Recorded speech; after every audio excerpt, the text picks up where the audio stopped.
Good morning, good afternoon, good evening, everybody. Thanks a lot for joining us. We're here, we're live, and we're pretty loud for this time of day. We are getting set for the Sorare deadline for what is going to be. It's really the fond farewell, the bon voyage. It was great to have loved and lost and never to have loved at all kind of moment where we say goodbye to the rare pro divisions and all the kind of stuff that we've been used to, the old normal. This is going to be the last big mega weekend that we've got for it. So I'm joined as always for the deadline show on the channel here by Harry Trades. Harry, my man, good to see you. Good to see you, mate. Yeah, no, massive weekend. How you feeling? Isn't it? As a big pro player yourself, you know. Yeah, it's one for the ages, isn't it? I don't know. It'd be nice to go out on a bit of a bang, but like as we know, the pro divisions are super tough, aren't they? To get any sort of prize out of unless your super's really bang. So yeah, I don't know. I'm quietly confident in a few areas this weekend, and yeah, mate. I don't know. It's a weird one. It's a very strange feeling not having all the fact that we won't have a lot of these. Some of these divisions that we've like centered our galleries around for so long. Like, it's going to be a huge change. And I think it's maybe a little bit understated how much of that is a big part of the change for all the stuff that we've all been kind of talking about and finessing the gallery with over the last couple of weeks or whatever it's been. But yeah, it's going to be a funny one. And it's one where, you know, I've not really been playing the plus divisions or the pro divisions, as I called it a moment ago, for a little while, but I have been toying with the idea of maybe just one more time for one last time for the road. You know, maybe I just go for it. So I'm still kind of on the fence with maybe doing one team, but I did have a draft. I don't normally do drafts on Sorare Data, but I did them this week after a wee bit of chat in the ether about them. And I thought, what if I did just do all plus teams first of all? But it didn't really get me as excited as the teams I have set out otherwise. So good to see all the Sorare scouts and managers from all over the world joining us live today for the live stream. So anyone who does catch any breaking news around, you know, the football interwebs, please do drop them in the live chat. And on the deadline show is all about getting the last minute news right before the deadline from the press conferences, from the predicted 11s, who's going to be available, who's that suspension you might have missed out on, and, you know, everything else in between. But as you guys are probably well aware, if you're tuning into the show, there's a bunch of you here already across YouTube, Twitter, Twitch, and all those other good places. Sorare own and control the internet, and they know if you are here at the deadline show, and they know if you haven't hit the like button, and they don't really like it when you don't do that, you know. So your players will DNP. If you do win rewards, they will be injured. Just do yourself a favor, hit the like button. Sorare will make sure you get better RNG luck in the future, and then everyone's a winner, everyone's happy. But yeah, make sure to hit the like button, and and get into the live chat and let us know, what are you doing? Are you doing something a little bit different? I've seen Rico Man here is playing his first ever plus team, just for one for the road. I was going to swear there, but I fought against it. But you know, let us know what you're getting up to this game week in particular. And I know there's a little midweek then after, but yeah, let's ignore that. This is really the last hurrah because it's the last weekend. And, you know, speaking of the last hurrah in that sense, it'll probably be the last time. Is your Mr. Midweek, is that a pro lineup, a plus lineup? No, it's actually not. It's a full rare lineup. No, all-star rare, yeah, for once. And it's a competition that I've never really played, to be honest. Like, or never really had the cards to feel like I could play. But I've managed a little 6th in all-star rare this weekend. It was 5th. It was actually 7th last night. Went up to 5th. Now back down to 6th.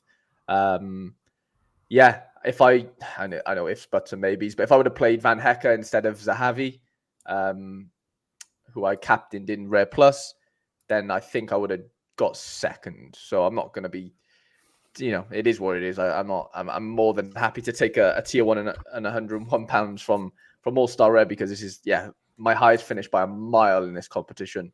And it's just nice that I got the Bart roulette correct. And yeah, just a lovely lineup to look at, because these don't happen that often anymore.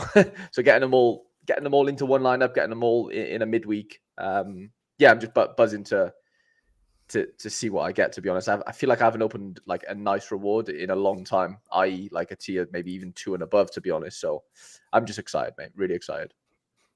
Yeah, love to see that. And it's a lovely Sorare team as well, isn't it? You know, like you've mentioned, with, you know, Alexis Zahavi and Idrisse are just absolute poster childs right now of what is global fantasy football. You know, what is the joys of this game? You know, both guys in there.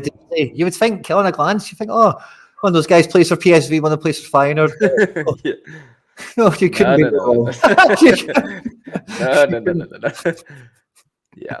Nah, no, it's a mad one. It's a mad one, to be fair. But like, yeah, obviously, Zahavi's team went out last night to Olympiacos after blowing a 4-1 first leg victory. So that was disappointing for them. But yeah, no, I'm buzzing with it. I literally can't remember the last time I've opened a reward on, especially like a midweek reward anyway. So I'm buzzing for it. And yeah, hopefully someone good in there. I'll take anything at this point. Yeah, Friday night reward openings are always fun, especially if you do have something good. And yeah, it's definitely when it goes away, you forget how much fun they are. You know, your Fridays aren't just quite the same, and I know that's something that you're very much used to. But yeah, lots of people getting involved in the live chat as well, dropping the fist bumps and saying hi and getting stuck in. And yeah, Laird's giving you props here for the Bart Roulette. So GG's on that. Oh yeah, I did have a look at this one. This would have, like, if Steele did start, this had like a decent chance of doing something. Obviously, I know Diaz didn't play in the end, but like, yeah, if Steele gets barred points and Diaz starts that game for Liverpool, it was like 4-0 by 20 minutes. Well, I was actually quite surprised he didn't get on at all, to be honest. It didn't make a difference. But yeah, scores look a little bit tastier in All-Star Red Plus, which kind of makes sense. Like first scored over 500 points, which is nuts. So yeah, Wow. Quite happy that I got the Barton goals rather than Steele. Aye. Love to see it. We'll look forward to see what you get as well. A tier 1 from All Star should be punchy, should be a fun guy, not quite a star, but definitely above a tier 2, like caliber guy in that All Star pool. Midweek's a bit dicey, but it might be right. Yeah, it might be a wee bit sub, but oh yeah, I'm prepared. Look forward to it. The worst thing about it is there's a Carlos Heel like floating around in the tier 1 pools, right? But like he's like nowhere, yeah, literally. But he's like nowhere near the top. I say nowhere near, but like he's not in the top 10 on there. And it's strange because they've only auctioned one of his cards, which is the one of 100, from what I could see. And it went for like 800 quid. So he is a star. Like there's no way he's not. I just don't understand why he's in that tier 1 pool right now. But if I cop a little Carlos Hill, I will not be I won't be saying no. I won't be telling Sorare that they've made a mistake because that'll be staying in the gallery. No, for sure.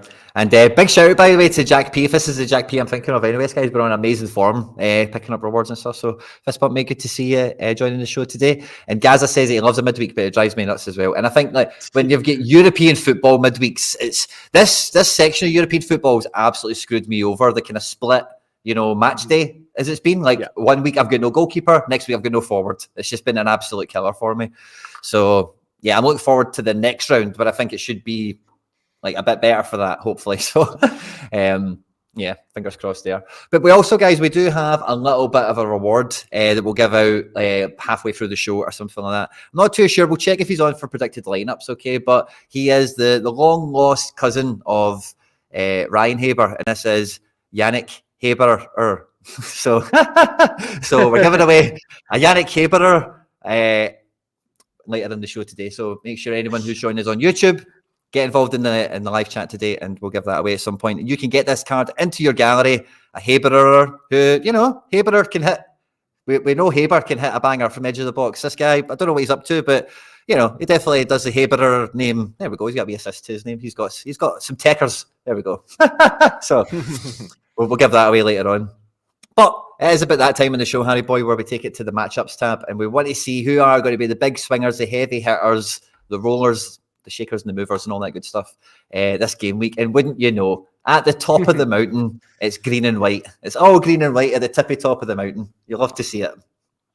Yeah, it kind of, it's a nice touch, isn't it? Seeing as though, like we've mentioned, obviously the end of the All-Star Red Plus era, or the Red Plus era in general. 86 win percentage for you lot this weekend, mate. Jesus, you must be buzzing. Yeah, big time. I think this is a game where it's one of those ones, like we said that about Salzburg not that long ago, but this is a game where Celtic should destroy. Like they should, this is a weekend where Celtic's actually going to hit. That's going to be one of these matches. St Johnstone will probably give us like 80% possession, and I'm probably not going to be too far off the truth there. And it's just picking the team. It's kind of the hard bit, in terms of Kyogo, Ida. We know some guys are out injured and stuff like that as well. Like Palma is going to be out for a little bit. He's not been called up for international duty. But there's this little funny dynamic. McBride's not got it here, right? But James Forrest came off the bench. Yang is suspended for 2 games for his high boot thing in the last match or whatever it was. So Kuhn started the last game. Forrest came on for him. That's probably going to repeat in this match, I would imagine. But wouldn't be totally surprised if Forrest did get the start here. I personally do think it's going to be Bernardo in midfield alongside O'Reilly and Iwata, with probably Kyogo up front. So I think the team probably looks like that, personally. But either way, it's the clean sheet. Like, anyone who's against Celtic, you're just cheering against that 0, so if we get the clean sheet, it's going to be a good time. And St Johnstone, like, all credit to them all for, whatever, but like, they've got the same route to goal that every other team has, and that's on the break with 2 or 3 guys very quickly travelling up the pitch and trying to get in at the back post or get a free man running in late or something like that. They've got a few guys that could probably do that for them, but I just don't think they've got enough of them, and I don't think the guys they've got are going to be as troublesome as the guys at Kilmarnock or some of the other teams that have been more troublesome for Celtic in recent weeks, especially at home before the international break, as it were. So the back 4 picks itself, Iwata and O'Reilly are nailed on, I think, and so is Maeda. But the rest of them are questionable for me. So yeah, I'm rather buzzing for it. And actually, I got some more cards this morning, which I was quite happy with. So in terms of the prices of some of them, so maybe doubling up in some Celtic cards, which will be fun for me in some different divisions, getting ready for the new normal, as it were. Hearts, of course, yeah. Thanks, Liam, for reminding me there. Never let me get away with that.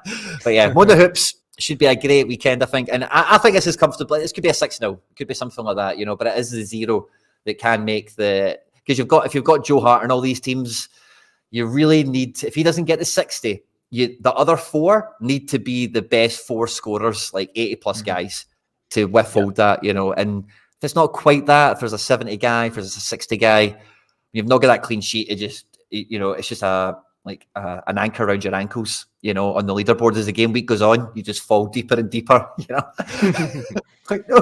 It's glorious. Yeah, I agree with you. It's massive, isn't it? It is big.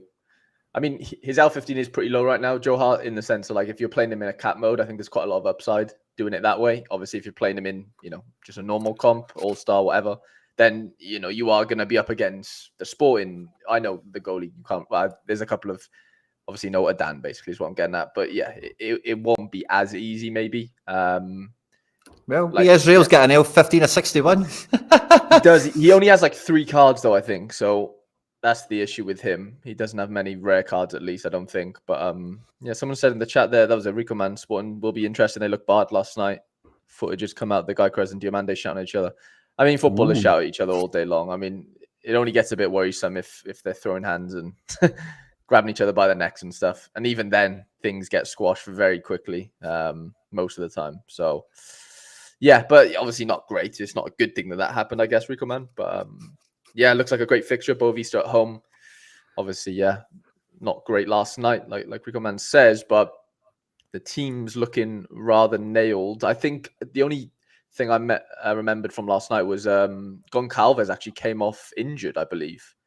I think he's had to withdraw from the Portuguese squad. I think he scored and then got injured. So, yeah, that obviously isn't ideal for him and them, obviously. So, yeah, there's you could argue, like, Paulinho coming in's the replacement, I guess, even though he's not the same type of player. But, yeah, I don't know. Some of those L5s are looking quite suspect these days. Quinny, what do you think?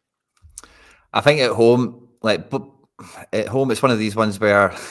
They've got to get the victory first and foremost, So it's about Gairikes and all these guys going back to scoring ways. Looking at there, it is a forward category that's pure pop in there for Sporting, isn't it?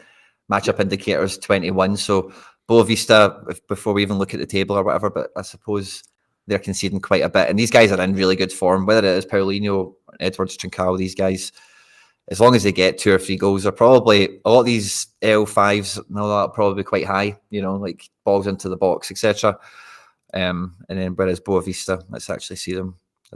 Where are they? Mid-table, 45 goals conceded in 25 games. There's only like 4 or 5 teams worse than them, and those teams are the bottom 4 or 5 in the division. So, yeah, pretty weak defence for them. 32 goals in 25 isn't a particularly good attack either. So it's probably I think it should be quite straightforward for them, to be honest, on the face of it. Yeah, no, definitely. It's just about getting the job done, if they're shouting and balling at each other. It's because like the title's tough, but at home at Boavista, it's, back to business. It's back to winning ways, Yeah. And it's kind of, has that been the vibe we've been getting from Bayern Munich over the last 2 weeks since they said, right, Thomas Tuchel's definitely leaving in the summer, guys. Everyone calm down. Everyone just calm down. He's definitely going in the summer and everyone's cool with it. Since then, everything's been fine, hasn't it? It feels like, doesn't it? It feels like ever since that Lazio second leg, there's been, there's like a pep in their step at Bayern right now. It feels like there's SO5 scorers. Even Goretzka's become a good card. And even. I knew that would that would sting. But yeah, I mean, Kimmich at right back, I think he managed to have a good score, didn't he, in the last 1 or 2 games? Was it? I think it was the 7-1 game maybe, or 8-1, or however many goals they scored in that last league game. Or maybe it was the league game before that. See, jokes aside, right? I'm actually kind of surprised Kimmich isn't a fantastic scorer playing at right back. I know obviously got this 94 here, but see, when it was like, oh, he's at right back, it kind of kills him. It kind of surprises me that was like when, like these last 3 games or whatever. Mm-hmm. So I thought at right back, surely he's just getting way more passes. The volume would just go up. And I suppose in this 8-1 game, is that what's happened? Has it been passing or has it been balls into the box, attempted assists? I don't know. 17 points in attack, so half. Yeah, it depends, doesn't it? I mean, like if he's really high as the right back and he's getting those final third passes, then that's where he's going to scoop up crazy scores. But like, he's not a defender, right? And he's not getting the clean sheet, but points and imagine he was a defender. Right, yeah, so clean sheet points help. Yeah, I don't know. Yeah, he's just not on the ball as much as you like in midfield. Everything goes through you, doesn't it? Really, and I just think at right back, the ball's only coming to you if you're on the right side of the pitch. Like realistically, And it's like if they're playing Davies, if they've got Guerrero that's bombing on, and they've got a bit more pace than a Kimmich, and it's just it's one go, one stays a lot of the time, and I don't know. Sometimes it gets a bit like that. That's where he's obviously just not going to score as well as in midfield, but. Yeah. I don't know. In certain games, it'll definitely work. Don't get me wrong. Yeah. So it feels like Joshua Kimmich is kind of like more like a Greg Taylor type player now. Yeah. The left-footed, or the right-footed Greg Taylor. The banks. Darmstadt, who are at home, we'll give them their predicted 11 in case you've got any of these guys. Because there's a few guys in different shirts here, so they've been around. And Franich in midfield. Is a Wolfsburg player formerly, I think, or something. So there you go. Sané, Kane, and Muller, the front three, and Musiala. They should be scoring goals against Darmstadt. The last game Bayern won was 8-1, as we've just seen. So this is a game you do expect high volume of goals. Bayern, like honestly, they must be looking at Leverkusen and think, what do we need to do? What needs to happen for us to get a chance to try and claw them back? Even in Europe, you think, oh, maybe that might deflate them or something when they're losing 2-0 at home at Qarabag, but no, it doesn't. Doesn't stay that way for long. And Jesus, man, they've really got to keep pace. The goal difference is huge, isn't it? It's ridiculous. 10 points is nuts, isn't it, really, at this stage? And Leverkusen have a decent enough fixture as well this weekend. Freiburg, I think, away. So, yeah, I don't think much is going to change, personally. I think both probably win and, the gap stays the same. Sorry, I'm missing a bit of chat here. I get it, banter, I think. Time to clean up one last time in Rare Plus, says Channy Boy. Love to see it. Fist bump, my man. Good afternoon, Alex Coombs. And I should have just dropped him. That's what I should have done. Just kicked him off. There we go.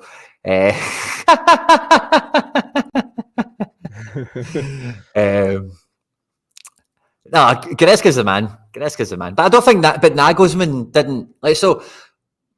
But Goretzka wasn't good on Sorare when Nagelsmann was the manager. I agree, and he's only became kind of good under Tuchel recently. I agree, but kind of like before Sorare, like when Bayern were winning the treble and winning the European Cups and stuff like that, and they had Heinkes and they had Prime Lewandowski, and the year or two that Goretzka when he came in from Schalke, the guy's incredible. He's kind of changed his game a little way through injuries and obviously all the muscle he's put up, but he's way underrated, way overslated. And if and when he leaves Bayern, by the way, like I think it, the only way is up for the big man in that sense. So it's just styles, Some people just don't take to some players. And Nagelsmann, that's Nagelsmann.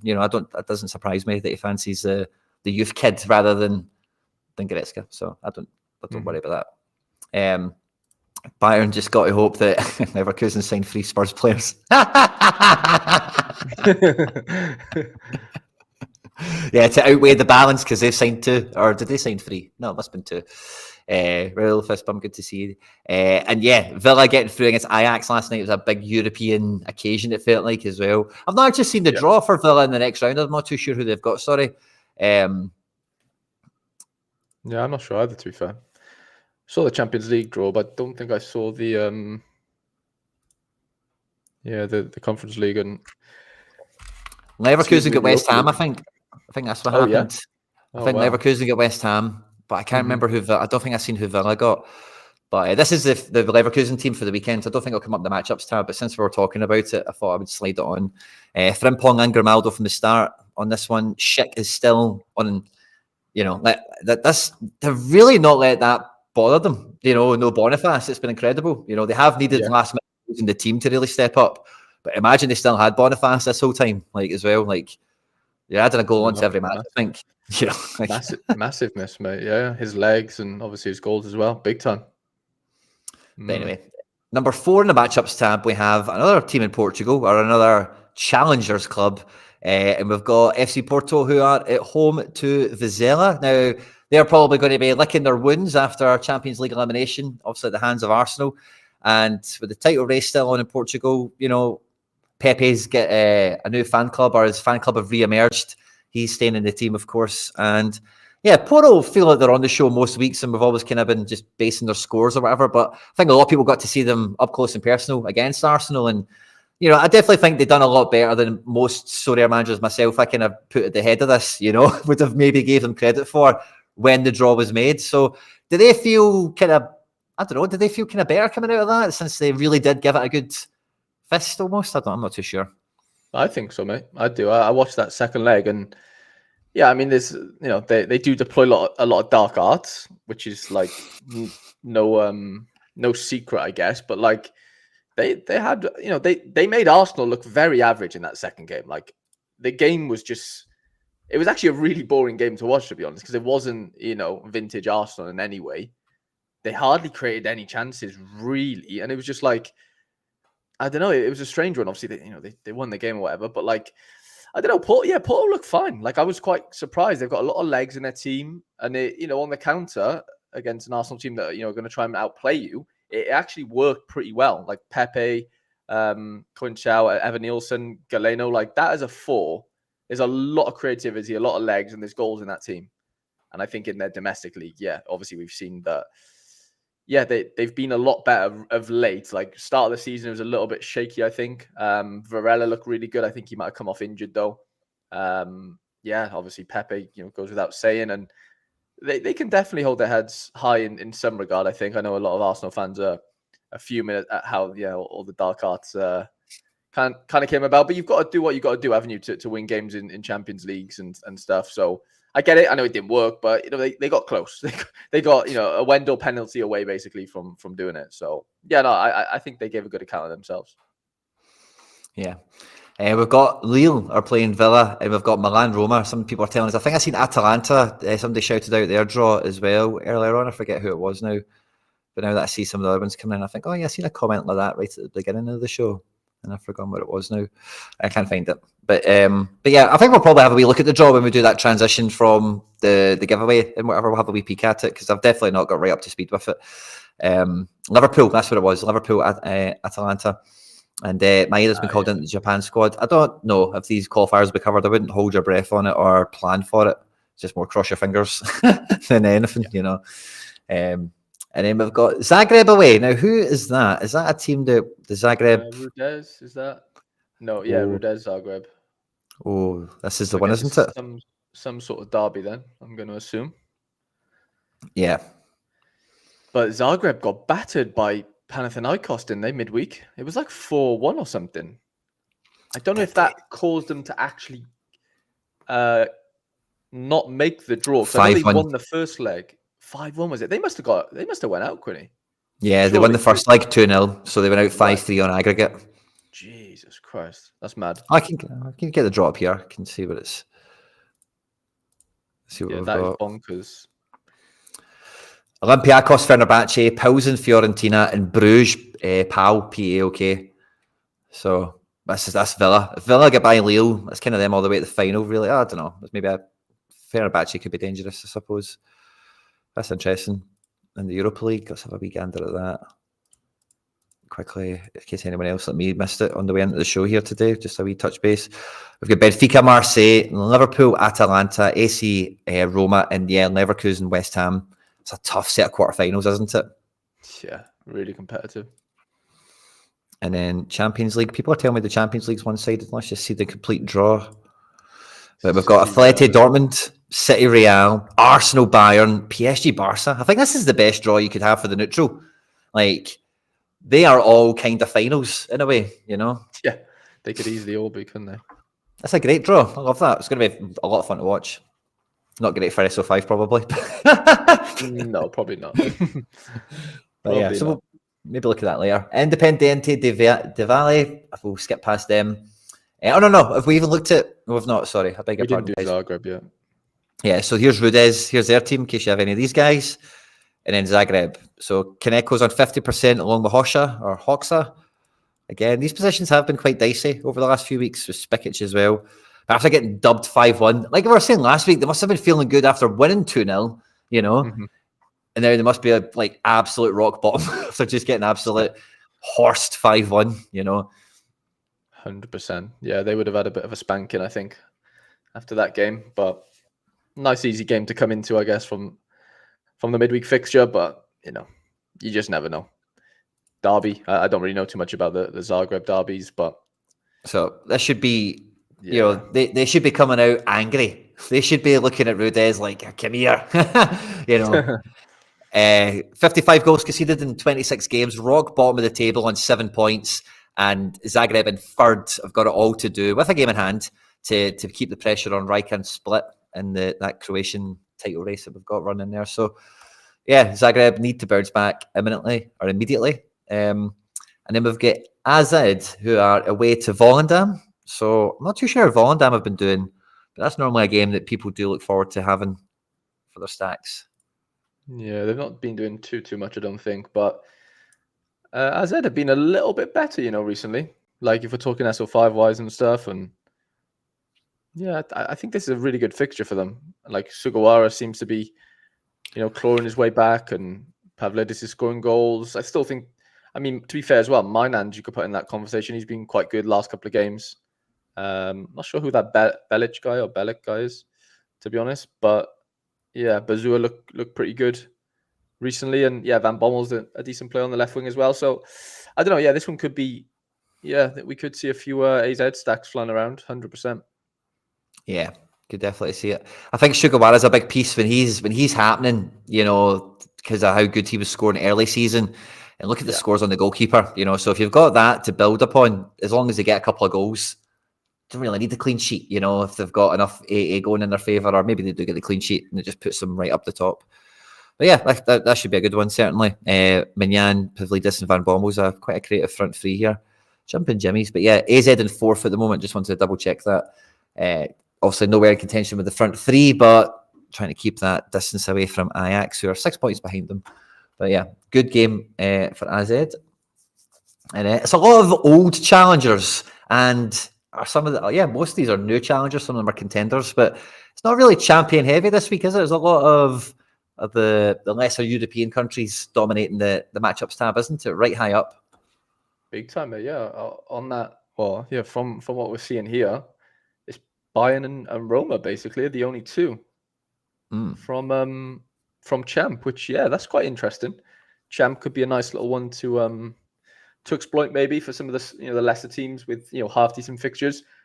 We say that, and it'll probably still be a Bayern, a Bayern smashing, won't it? That's the issue. It's like you've got like if Bayern weren't there, then I'd be like, you know what, Champ is obviously Champ would be like completely open, but like Bayern so sort of historically dominant, but and like really recent last couple of games, they are looking quite tasty, and I just think they could really hit. And then you just look at the leaderboards and go, okay, it was a Bayern week. Like nobody's even come close, from the, I know they're not even on the matchups, but even if we'll scroll down, we'll see a couple in there from Champ. I just don't think we'll see, anything come close to the Bayern boys if they're like firing. So we'll see. Yeah, I'm with you. And I'm not too sure Anderlecht will be the team that could, in an all-star setting or a cap setting, caps 270 perhaps or something, I don't know. Maybe they're the sort of team at home at Kortrijk that could get the job done. But for Sharon's a 50-50, Harry? Yeah, he keeps coming off injured and being a doubt. And, it's just classic for Sharon business, to be honest, mate. So, I don't think I'm going to risk that one this weekend. Lovely fixture. It always happens. He always gets injured the game, before a really nice fixture. That's just how he rolls this year. But they're going to rest Hazard, I think, because this is the last game before the split, and there's a couple of players on four. Kings is back. There's a couple of players on 4 yellows, and obviously they would come over to the playoffs basically, or carry over. So they're resting Hazard, it looks like, and Luis Vasquez looks like he's going to play. But Dreyer looks like the boy for Anderlecht, I would say. Dreyer and maybe Vertonghen quite comfortably say that they'd probably score relatively well. I'd be worried if they didn't. Augustinsson, he's been taking some set pieces as well. He could be a nice little one. And Dahlberg as well. Dahlberg's always good for a goal, isn't he? Yeah. Dahlberg, I think, it's in the shop window a little bit as well. He's been linked to some teams and stuff. So, he'll want to keep the scoring form up. And at home, like I say, if they've got some of these players going, it should be a good one for them. I'm loving seeing Kylian Sardella at the starting lineup. That's a guy I had for ages. I held it, never got a game. So it's good to see us getting a game, at least for somebody now. So it's fun. And then, from Anderlecht to Benfica. And like, just look at this section of the list. This is like a scout. This is proper scouting teams, isn't it? This is like, you love a bit of European football. So we'll go from Anderlecht to Benfica. Vintage Sorare, isn't it? Did you see Rafa's goal? I didn't, mate. No. Was it good? I'm going to assume it was pretty good. It was brilliant. Was it? Aye. I seen a lovely angle of it on the UEFA official Twitter account. It was brilliant. I'll maybe see if I can find it. Maybe see if I... Rafa goal. See if it comes up. If it doesn't come up easy, I'm not going to... Yeah, here it is. Well, I'll put it on. Is that nasty? I don't know. No, do it. Come on. Do it. Right, okay. We better get in trouble from for his it. Own half? No way. Wait till you see this. Did he get lobbed?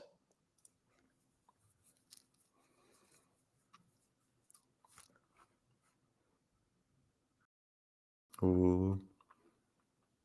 Now, I've got to say, as a Celtic fan, this has happened to us like 3 times, and I've been there in person, and it is honestly he is so fast. It is absolutely like frightening. I just blink and he just put the ball in the net.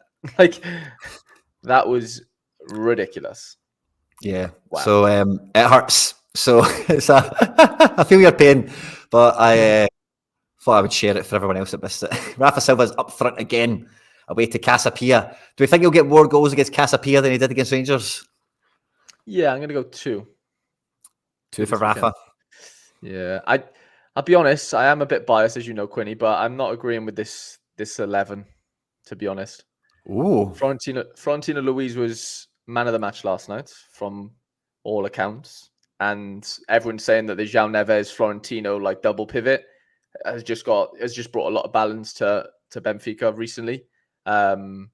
Nice. And yeah, I don't know if there's anyone in the chat that can, there probably is a few Benfica fans in here. If there is, let me know your thoughts. But I saw somebody on Twitter, one of the Portuguese sort of predictors. I don't think he does play sharper, so sorry if you're watching this and you do the play sharper for Benfica, but I'm more in trust of his predictions, and I'm obviously a little bit biased as well. But I don't know. Maybe you don't need that perfect double pivot away to Casapia, but I'm going to argue you probably do. And yeah, Coach, I don't know. It's going to be either Coach or João Mario, I think, in the 10 personally. And then Di Maria, David Neres sort of either side. Or they do, I don't know. I just don't see how they, I don't know. It just doesn't. Yeah, I get that, Daniel. They might rotate. That's the thing, because the fixture is relatively easy compared to a midweek in Europe. That could definitely happen for sure. So, that's a fair point. I'd captain Di Maria probably if he's on to play. Di Maria just feels like the peaky guy because he gets AA as well. Sense. Sets and stuff. Yeah.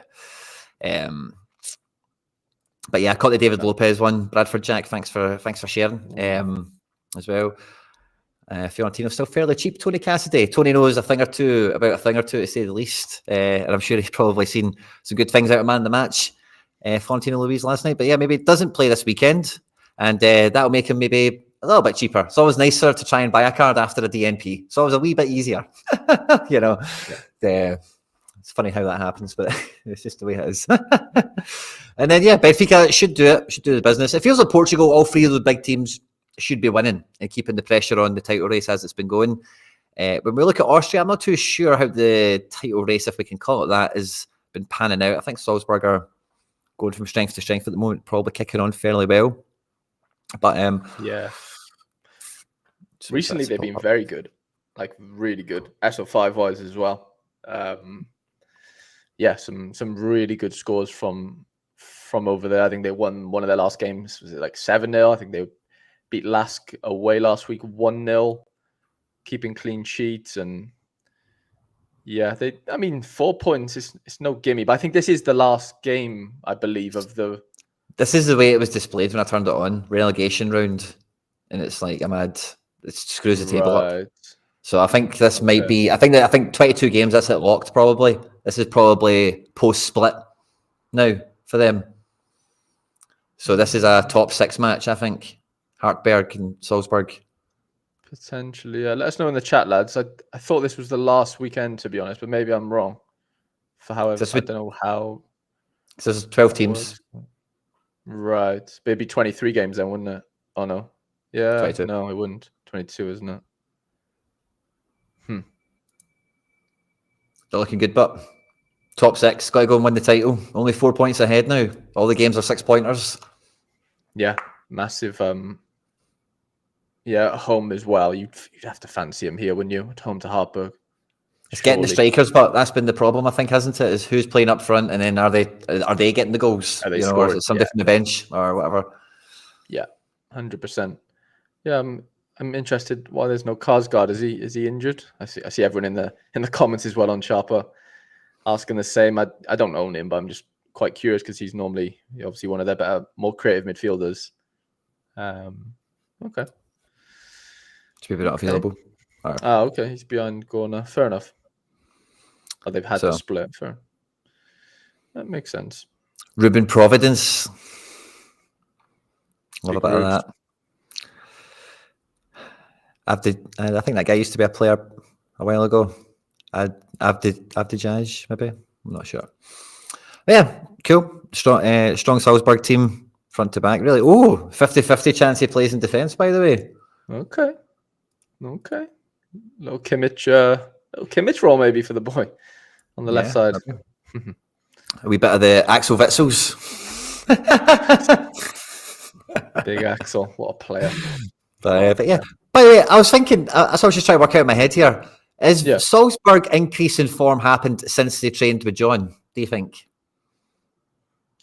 Potentially, yeah. I think there's some possibility there. There's definitely, a crossover. There has to be. Feels like it. Yeah, We've then got AGF, we've then got Rangers, which I suppose we can look at the Dundee team. I suppose we'd normally end up looking at this game somehow, but Rangers are away to Dundee after having their hearts broken. I don't know if you've seen the tifo that they put out before the game, but I didn't.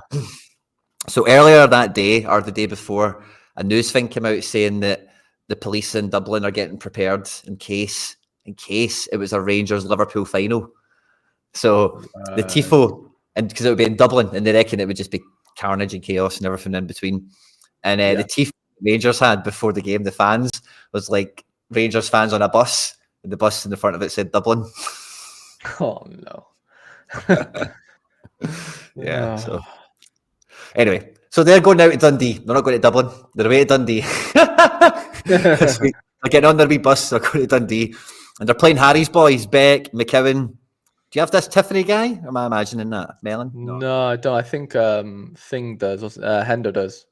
Ah, is that who's got him? Yeah. Trevor Carson on the 50-50, by the way. Yeah, he didn't play midweek, to be fair. I think he's maybe not easy to get on with or something. I don't know. I'm not sure. I don't think it was Sporting, was it? I think it was maybe something like he's fell out with the manager, maybe, or maybe I'm making that up. Maybe I'm making that up. So feel free to check me. I'm waiting to see what the live chat say, but I'm not sure. Maybe it was a clanger, but I thought it was maybe not. This is the team. Do we have any SO5 cards? We've got a few John Souters. We've got a few Nico Raskins on the 50-50. Fabio Silva's got cards. Cantwell not as many. Dessers has got cards. Roof not as many. So there's a wee Rangers. There's a team there, actually. You could play 4 outfield. Souter, Raskin, Dessers. I don't know if you would with any confidence, but yeah, there's a couple. I certainly wouldn't. No, I certainly wouldn't. I wouldn't encourage anyone. No one try that at home. Yeah, parental guidance and all that. yeah, exactly. Cercle Bruges, but is a team that Sorare scouts and managers all over the world love a bit of. There's a lot of players in this team that have been coming to prominence. Denke is one of the ones that maybe makes that fabled transfer in the summer, follows in the footsteps of Victor Boniface, Jonathan David, Victor Osimhen, and whoever else you could put on that list. So he's been kicking ass and taking names kind of all season long. Sommers, I had this guy, I've traded him away. He's back. He'll probably score well now that I've traded him. Jesper Dalland, Warlison, Van de Bruggen. It's a cool team, isn't it? Yeah, it's definitely got a bit of Sorare heritage to it, hasn't it? My boy Hugo Seque's coming back from injury. I think he's behind that right back position there. So he's not come back yet. But nice sort of last game before the split for them. And they're in an interesting position in a way, aren't they? Because they're going to really want to win to get into that sort of top 6, to be in that little category. Because I still think you can get into Europe from this, like the 7th to 12th positions, if that makes sense. There's like a conference league maybe up for grabs or something. I read on Wiki. I think maybe one team, the team that wins it wins the spot. Maybe I think so. Yeah, so it'd be the one out of that's 6 teams between 7 and 12th get some sort of European spot. So what would you'd probably rather be a big fish in that pond, wouldn't you? I don't know. If you're Cercle Bruges, I think you want to get. I think you want to how many swap places with Michael. Yeah, would you though? Because then you're the worst team in the top 6. Really? Oh, not for Sorare purposes, but if you're them, you're probably guaranteed your spot. Oh, is it? I don't know. Yeah, let us know in the chat. Is it guaranteed Europe for the top 6? I don't know. I'm gonna go with no. I can't see all 6 getting Europe, do they? That'd be ridiculous. I can see the top 1 or 2. Top 1 certainly, but the top 1 or 2 will have Champions League. One will get qualifiers. One maybe gets 4 qualifiers. One gets 3 or something like that. Maybe it's only one team that gets Champions League, but there's that. There's easily 3 of them that go Europa League, I think. In terms of qualifiers, I don't know how many of them would go straight into the group stages. Fair, yeah. And then I guess there's 3 that go to Conference League, I guess. It is a Challengers League, Harry, after all, It is, but I just feel like we're being a bit too kind to the Belgian boys here. I don't see how half the league gets, based just under half the league goes to Europe, but maybe I'm wrong. Yeah, I would have thought like maybe 5 spots in this league, maybe 6. But if this section gets a spot, then 6 must get one. You'd think so, wouldn't you? But then I don't know. I really don't know. I didn't look at the RWMD team or whatever they're called, so I'll put that on screen. But next on the matchups tab after them is Leeds. Oh, home to Millwall. Isn't that a good fixture? Yes, tasty one to be fair. Millwall have been struggling recently. Well, I think they've struggled all season actually. But yeah, and Leeds are obviously on fire right now, thanks to the Welsh contingency they have there. Thanks to Wales. Rattle a few feathers, isn't it?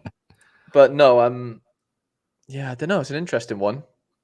Bamford sort of worked his way back into the side, and you know, like from an SO5 perspective, obviously, yeah, goalie's a big one. You've got Rodon that's been really good, and then Ruta, you know, as far as forwards go, as is Bamford. So yeah, there's like, you know, this, and obviously, you know, Somerville has been great, but the last couple has been a bit dodgy for him. I was going to say looking for food. Yeah, I did notice they have sort of kicked on the last couple of games since the new managers come in. So yeah, maybe it's not as easy as it maybe looks on paper. But I still fancy Leeds here. They're really pushing for promotion or whatever. And yeah, I don't know. I don't know if I don't even know if Mill will score here personally. Too much quality in that team, isn't there? Yeah, defensively they've been incredible. If I'm being honest, like Meslier seems to just be plucking out clean sheets like it's nothing, and he does seem to get a nice bit of AA with that as well. So yeah, just Ampadu Rodon, baby, just solid as a rock. Yeah, it's funny seeing these teams because, like, all the ones we've looked at so far, because like, where are they going to show up? You know, where are we going to see these big scores hit the leaderboards? Because I don't see them all challengers, or are they? Like, are they pro? Are they all star? Are they cappy? Well, it can't be challengers. 23? They have to be second div, don't they? But yeah, but I mean, just all the teams we've looked at to this point, even Leeds. Oh, right. Sorry. But it's such a wide, like, it's I know not what like, you mean. Yeah, it's a bit of a except for spread. Bayern going to champion, I think. But then everything else is like, it feels like a challenger fest, doesn't it? So far, if we're being honest, like there's going to be. I know honestly we say it every weekend, like we just do, don't we? Every Friday, like challenger always feels ridiculous because there's just so many. Well, there's more leagues there for one, so there's just going to be more good matchups every weekend, right? There's just more than 5 leagues there, right now, anyway. And yeah, you know, it's just sort of how the cookie crumbles there. And unfortunately, there is some just ridiculous fixtures again in challenges. So it's like, what do you do? Like, what do you do unless you're involved in a couple of them? Do you just fight against each other in like a Royal Rumble battle in Challenger, or do you just go into All Star, which obviously there's even more good matchups, but at least there's maybe more prizes or a bit more cash.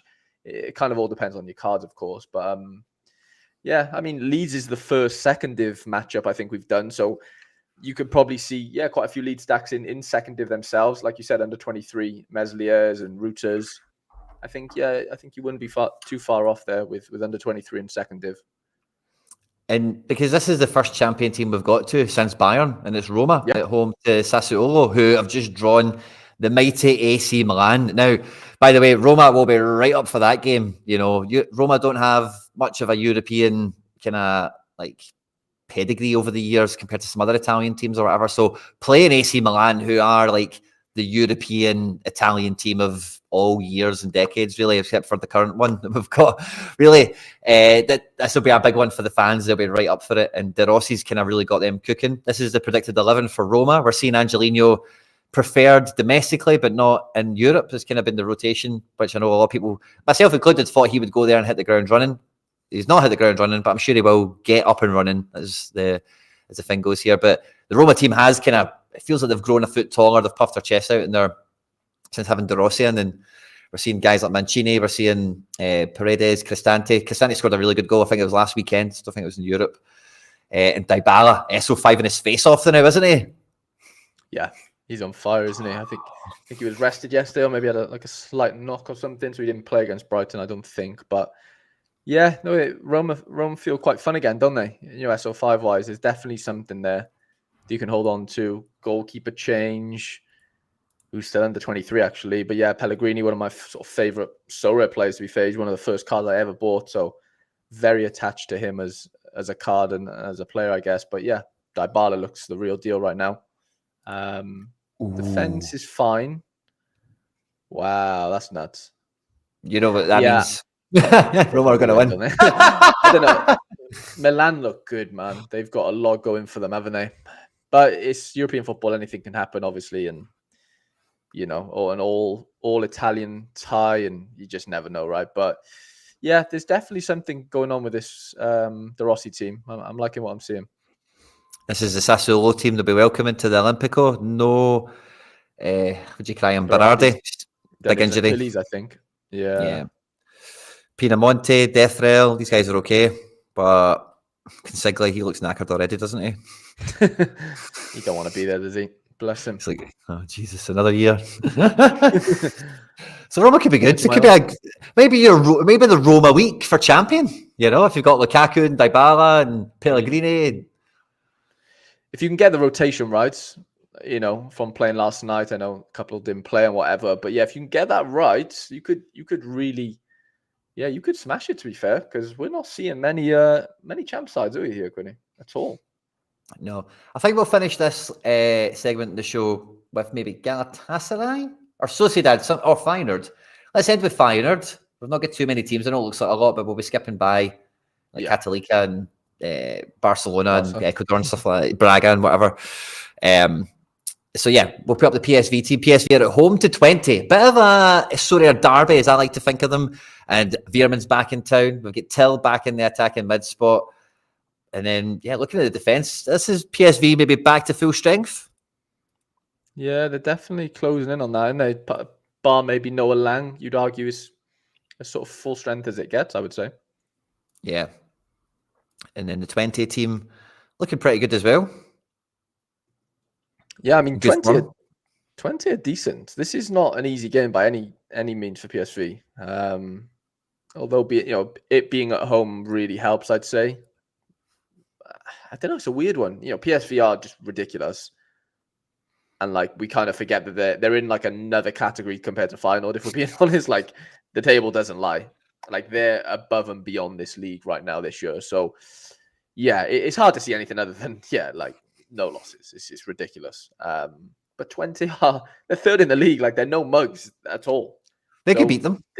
They could definitely beat them if they if 20 score early, then it could be a tough night for PSV trying to break them down potentially if they sort of bank up and go into a bit of a low block and stuff. So yeah, it all depends on kind of who gets the first goal. I would say with this one, PSV could run away with it, couldn't they? If they maybe get the first one relatively early, a little De Jong header or something, or penalty, and you just get deflated. Then you after that if they score pretty early. And yeah, I think whoever scores first here really, sort of could see the game out.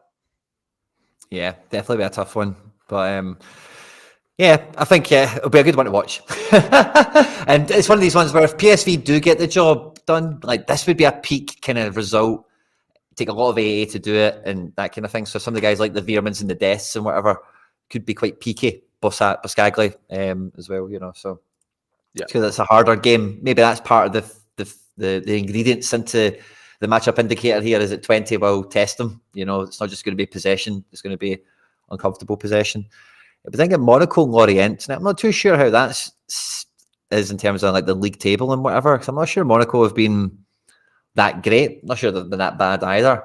And between Lorient, Brest, and 3 or 4 other French teams, there's a wee smattering of them that are always randomly doing pretty good, and sometimes it's one or the other. So I'm not too sure where precisely Lorient are. So I'll have a wee peek at that, as well as the predicted teams for them both. So in France at the moment, PSG run away with the league, of course, as we see on 56 points. Brest in second on 46. But yeah, Monaco third on 45. So they're really hoping to finish in second here, aren't they? Not Brest or Lille. They're looking to get ahead of them. And Lorient, where do we find them? They're just above the relegation zone, in fact. I think last year they must have been a bit higher. Maybe they've sold somebody or something like that. I forget the details. But yeah, level on points with Nantes. Enzo. Is that his team? Yeah. It was. It was his team, yeah. Now he's at Rennes, I think. They're getting relegated. Hope he can sleep at night, Enzo. Yeah, doubled his wages. And his we have 5-figure wage packet. hope he can sleep at night. We kid. But should be good for Monaco on the face of it. Predicted 11, by the way, Ben Yedder and Balogun. If you put both those guys in the box and hit balls in there, you'll get some goals, won't you? Mm-hmm. Yeah, they're looking pretty good right now, Monaco. SO5. I've always rated Golovin, to be fair. He's always been a good SO5 piece. Singo. They have had a goalie change recently, by the way, which my good friend Feder wasn't happy about. Oh, really? Charlie's buzzing with it. Is he? Yeah. Aye, I think he's under got my 23 as well, actually. Nice. Singo's back in town. Jacobs and Marapan. It's a strong Monaco team again, isn't it? They're all fit and available. It was a while where a few of these guys were missing. I don't think they were quite getting the results. But like I said, with the two strikers, if you've got Golovin and Minamino out on the outside, like running towards the box, playing balls in for these guys, like there's 4 guys there you need to squeeze into a team. You need to drop one of them. If you're stacking Monaco, you want all 4 of them somehow. You're going double forward or double mid. And, not all of them will get 90 minutes. Not all of them will get the decisives. But that's probably the hard part of this team, isn't it? Mm-hmm. I think you'd go Golovin, Minamino, Ben Yedder, I would personally. I would probably avoid Balogun. Did Balogun not get pens? I know Ben Yedder loves a pen. He did, but he missed like 5 out of 5, didn't he? Did he? He literally missed like so many in a row, I think, and it just got stupid. Net decisive actions, Yeah. 0 and 1, 1 and 1. Free kicks. Crepin Diatta, corner takers, Golovin. Yeah, you want Golovin all day, don't you? Minamino, but if he's a midfielder card, I think he is. Are you taking a forward? It's probably got both. But what one are you taking? Both, yeah. I don't know what would be better, but I'm going to assume forward. Fair. Yeah, fair enough. I suppose he'll be taking people on, Jules and stuff like that. Contest 1. Fair enough. I can see Minamino working. That's a fun one. Cool. So that's Monaco. And then the Lorient team, did we look at it? Here it is. Wow, Bakayoko into replace Enzo Lafy. And he's taking them down. Jan and Vogel, he doesn't look happy. L15 of 40. Probably tells you all you need to know about why he's not happy. But yeah, there's Lorient, Monaco. Monaco probably take that 2 or 3-0 on the face of it. Let's see how it pans out. And then we've got maybe one of the would-be champions in Croatia, Hajduk Split. They are playing the other team from Zagreb, Lokomotiva. I don't know where Lokomotiva are on the table, but they're normally low, so I'm surprised this isn't maybe a wee bit higher in the pecking order. Win percentage, what is that, 65?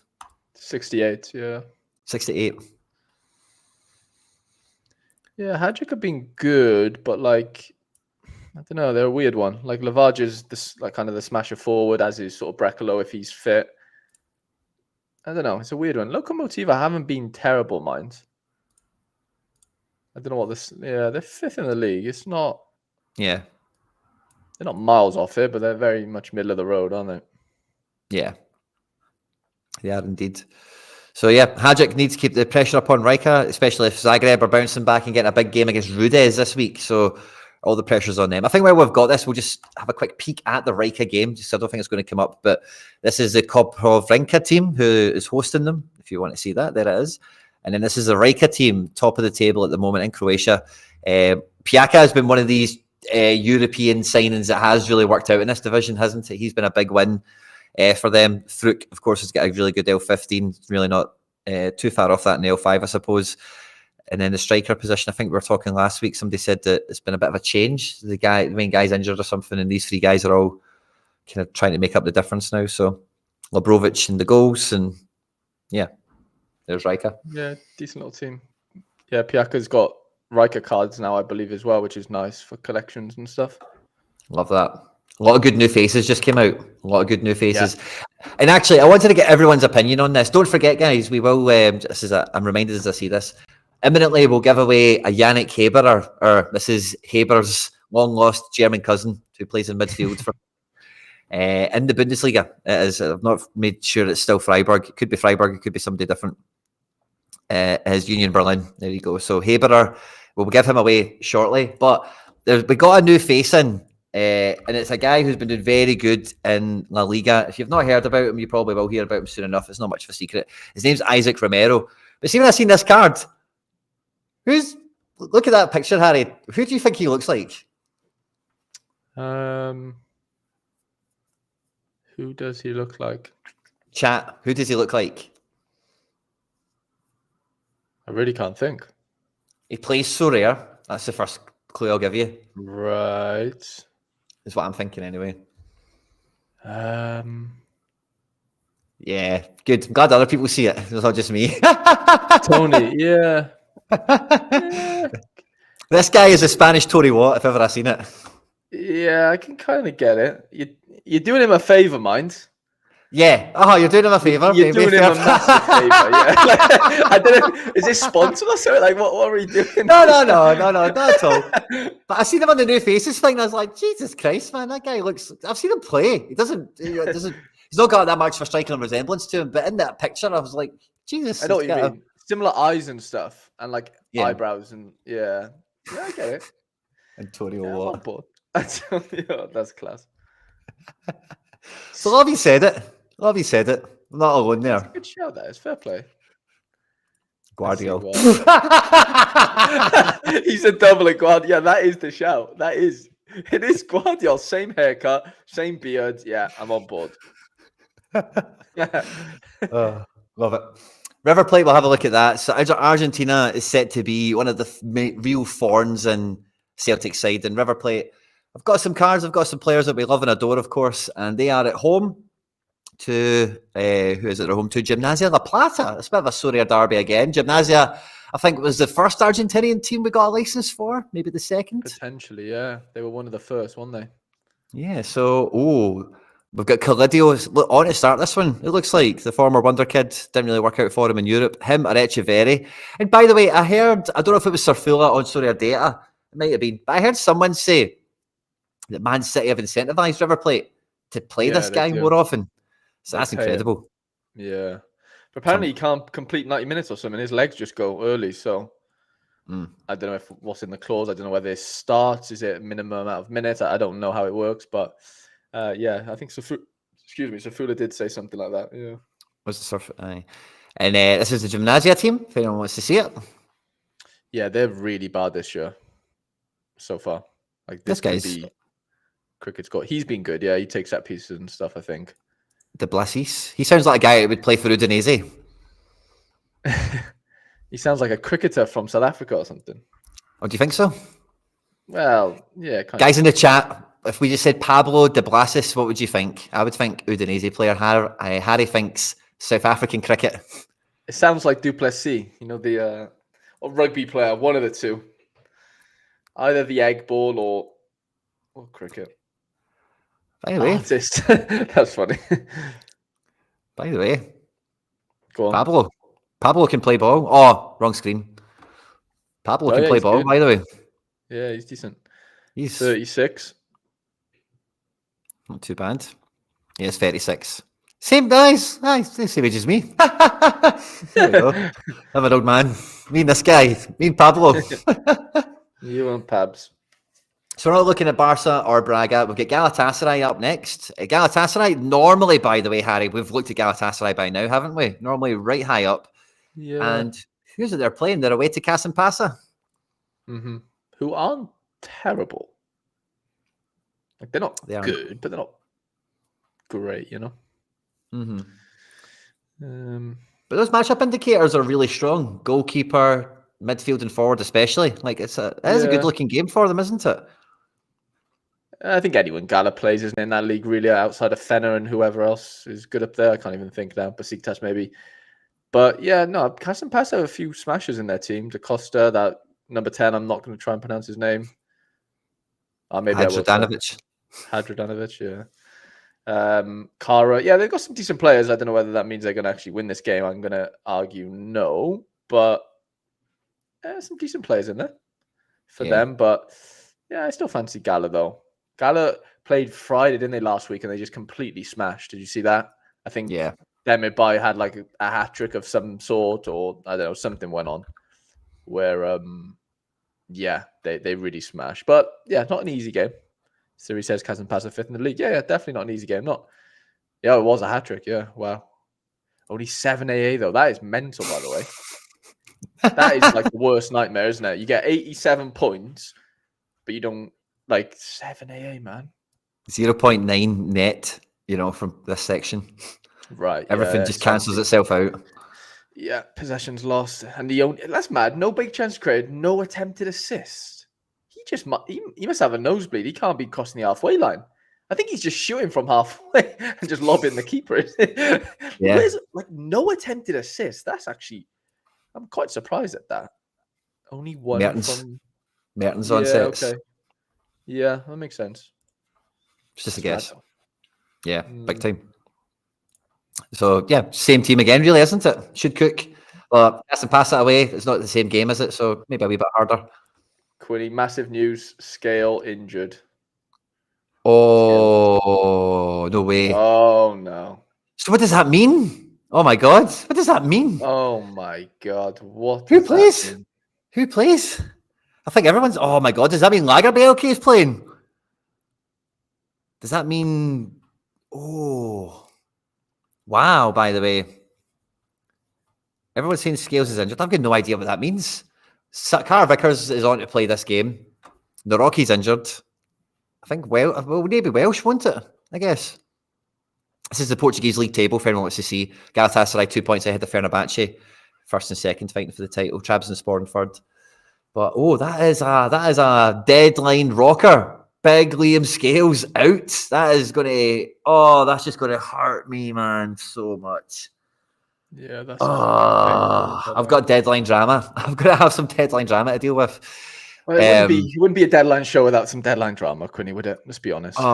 Jumping Jimmy's to Welsh. Yeah, Welsh. I can see that, I suppose.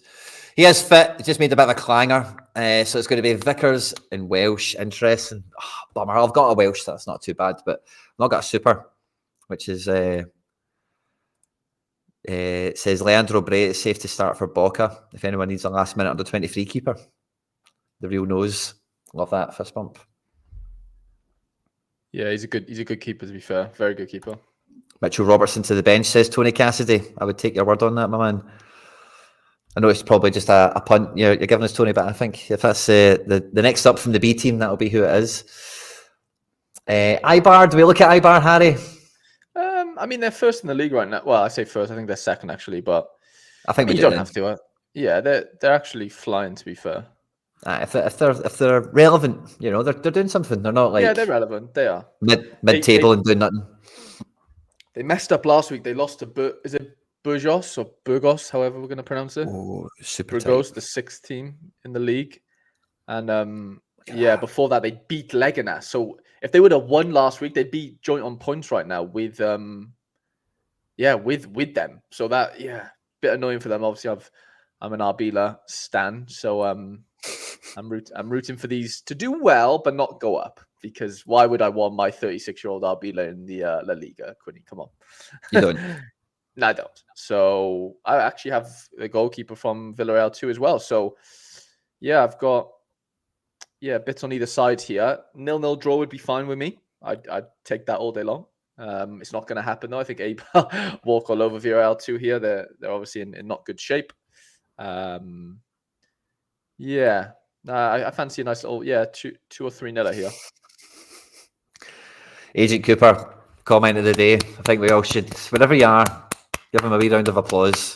Good one. That's really funny. Touche, Agent Cooper. Oh, Bray isn't safe. We're getting conflicting reports in the chat, guys. Josh is the man as well. Josh has just messaged me actually on another topic. So Josh is the man. I will give him a little shout out.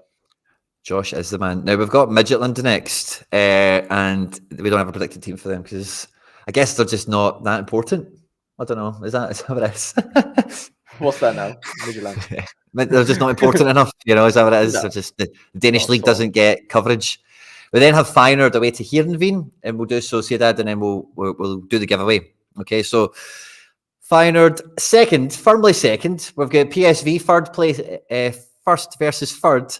But away to Heerenveen, what is not that football teams need weekly motivation, but what is the motivation here for them to go and put out a big performance? Heerenveen probably have more to do in this game at home, don't they? They've had a bit of a disappointing season. They need the points. Yeah, they have been pretty bad. The last couple, though, they've picked up a few results. But on the whole, it's definitely been, just not a good year for them at all, really. A couple of, they're still in the fight there for a European playoff spot or whatever it would be, just about. Definitely a team with they definitely have a small budget here in Wien, safe to say, but Feyenoord should batter them. I hasten to add, Feyenoord should batter them, but here in Wien aren't pushovers. They're not, no, but I know they've looked a little bit weird recently. Things aren't as fluid as they maybe were at the start of the season. Like you look at Timber's SO5 stats there, L5 of 5, L5 of 42, sorry, L15 of 49. Ladies and yeah, I don't know. Laird's going to be disliking the stream as we speak, Laird or maybe he's already done it. Laird wouldn't do that. I know. Laird couldn't sleep at night if he'd done that. Yeah, if he'd done that, I'm kicking him out of the Looking Up with Laird Discord. even though I'm not admin. He knows it's Bants. Oh, Bants. But yeah, but there's no predicted team here. Who for? Sorry. Oh, we don't. For the midgets? Yeah, we don't. The midgets don't get predicted. Well, I say they don't. I think they did last week, actually. So I don't actually know what's going on there. Yeah, good point. I really don't know. And in the final game we've got here, I got a question about them earlier on. What do we think about Real Sociedad? And they just about squeeze into the match. Oh, there's PSG. Do we maybe finish with PSG? I think we do. Right, so we'll look at Sociedad. I think we have to put PSG on screen because it's PSG and they're just about there. Oh, we also have Atleti Barca this weekend we've not looked at. Some fun stuff to do around deadline madness with this scales thing I've got, deadline drama on the go. But we'll look at the predicted team for Sociedad and then PSG. Harry boy, you can show us your teams first. I'll do the giveaway at the same. We'll do the giveaway, then your teams, and then that'll be the way we do it. We'll do the giveaway so it's done. But this is a Sociedad team. Andre Silva on a 50-50 with Sadiq to start an attack. It is a nightmare trying to pick this. I don't know why he doesn't just play Oyarzabal through the middle. That was the best form Sociedad had this year. It was Oyarzabal through the middle and then Baranachea on the left. That was the best front three that they had. Baranachea injured. Becker's in town. Play Becker on the left and play Oyarzabal through the middle, or vice versa. But Sadiq and Andre Silva's getting better. Don't get me wrong, but they're not the answer. Strongest midfield, and this has got Galan and Tierney on a 50-50, but for me, Tierney off the bench last week was phenomenal, so I don't know how they don't start him in this one. And in the live chat, we've got a bit of a joke on the channel because when I use auto-translate on some of these websites, there's some funny things that come out of it, and one of the things that does come out of it is Real Sociedad translated as Royal Society. So if you see Royal Society chat in the live chat, that's who we're talking about. That's really funny. So I think it'll be Tierney. What is our secret predictions saying? The secret predictions. They say the secret source. Where are they? I checked it earlier. Yeah. I think they're the same. I think they say Sadiq, but it's very much a 50-50. Well, I mean for the left back. Yeah. Sorry, they say Tierney on 60%. 60% Tierney. Fair enough. Okay, so it's still not like dead set type of thing. Fair enough. 60-40, 50-50, but I'm going with the 60-40 source. Yeah. That's fair enough. On that one. Braze, L15 of 46. At home at Cadiz should be a good game for them. Mm-hmm. Let's put that back to Silva. And I don't know who this is. Wanme. That'll be Wanme. Ledesma in goals. There's some players here, Ruben Sabrino, Maxi Gomez. But Sociedad need the points badly. They've kind of fallen off the pace behind their rivals, Athletic Club, in the European spots there. And we've also got, as I'll maybe click on too quickly before we leave Spain, Athletic Barca this weekend. So they need the points. They need to keep Betis and Valencia off their heels and try and get closer to Athletic Club before the season runs out. We'll put the Atletico team on. Very predictable Atletico Madrid. So this probably will be the team that starts. Griezmann on a 50-50 with Depay. I think Griezmann starts and Depay will finish the games, probably the way it pans out. The midfield five is almost certainly the way it's going to start. I do find it surprising, but that Llorente isn't featured in this in terms of our alternative source, Harry, on La Liga. I've got Llorente in it right back in this one. Otherwise, it's the same team. So I could see Llorente doesn't not start for me for Simeone. So if you think Molina's playing like Llorente, I think would come in here over Barrios. I know that there's been the midweek, the penalties against Inter and all the rest of it, but maybe, I don't know. But Barcelona are there for the taking, and Atletico Madrid and Simeone will be going after them. Kubarisi in at the back. He's a new face as well. He's got cards now, Harry boy. I'm sure you'll be rejoicing. It does. Yeah. And yeah, this is the Barca team as well. Yeah, really nice little card that is to be minted for sure. Really nice. And then to finish us off, we've got PSG away to Montpellier. This is a Montpellier team. Julien might be playing, which is fun for him. Lecomte, very good goalkeeper, and Kazri in attack. And then the PSG team is Barcola, Mbappe on a 75%er now, and Ousmane Dembele. So yeah, pretty. That's as strong, I think, as the midfield gets as well. By the way, I don't think it gets any better than that. It's the defence. Beraldo, I know, is the latest sensation, but Danny Pereira, it's just, I can't bear the sight of him in a PSG defence. Lucas Hernandez isn't fit enough, and Mendes is on a 50-50 here. Hakimi walks into right back, obviously. Excellent. Now, I've got a question for the live chat. We've got Haber's German cousin to give away, Yannick Haberer. Where is he? We're going to give this away to someone in the live chat now, guys. We have got a question. I've got a question, right? It's a very special one. I was listening to Harry. He was actually telling me about this anyway before we came on. But Harry has been telling me about the wild success that he's been having with his Lucho Acosta and all the rest of it, yada, yada, right? So for you to win the Yannick Haberer, who we need to check if he's in the predicted 11, I want you to tell me the complete serial number of Harry's Lucho Acosta. Oh, I don't even know myself. I do. I've already clocked it. I'm going to guess. I'm not going to say it, but yeah. You're going to guess. Well, I don't want to look. I mean, that's boring. Fair enough. I actually don't know. I think some people have got it really quick, Harry. I think some people had their finger on the pulse there. George Weah's cousin. George's. That's the story for the ages. Fun fact, Yannick Haberer, however we're going to pronounce his name, he was one of my FI boys. Another one? Back in the day. Yeah, another one. He was one of him, Sylvain Widmer, had a couple of rogue picks on there, and he was one of them, to be fair. He was really good at somebody. Who was it? It was, I don't know. Played for, he was in the German league and he was just smashing at one point. Tony Godfrey is the winner. Congratulations. First answer, and it was correct. So congratulations, mate. Let me know your Sorare club and we'll get this shipped off to you. This prize as well, by the way, was very generously donated to the stream, to the channel by Casa6682. So thank you very much for supporting the show, for supporting the stream, Casa. Very much appreciated. And Tom, congratulations. Just let me know your club name in the live chat and I'll get that shipped over to you now.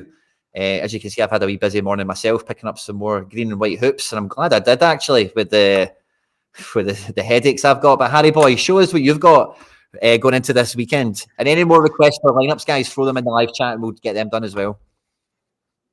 Yeah, so I've done the main portion of of my lineups, to be fair, for the weekend. But this is what I've got so far. We'll add a few 220s after this and my Road to Glory teams. But yeah, obviously, as it is, the Rare Plus Bon Voyage, it is it's only right that I kind of try and prioritize it as best I can with the supers I have. I mean, I'm not blessed with I have some really good cards, but most of them at rare level. And so I do have to be quite selective with who plays as the supers in here. But yeah, I fancy Matson. Lafise has been pretty good for standard Liège, so I'm hoping they can come good, with the Porto defensive stack there. I'm going with a bit of a weird mix in 240, aiming for the middle threshold. The Uara boys away to Shonan, and then Rodrigo and Zaya Emery as my strikers and extra player. What else have we got going on? 240 super. I'm back in Florentino. I think he plays personally.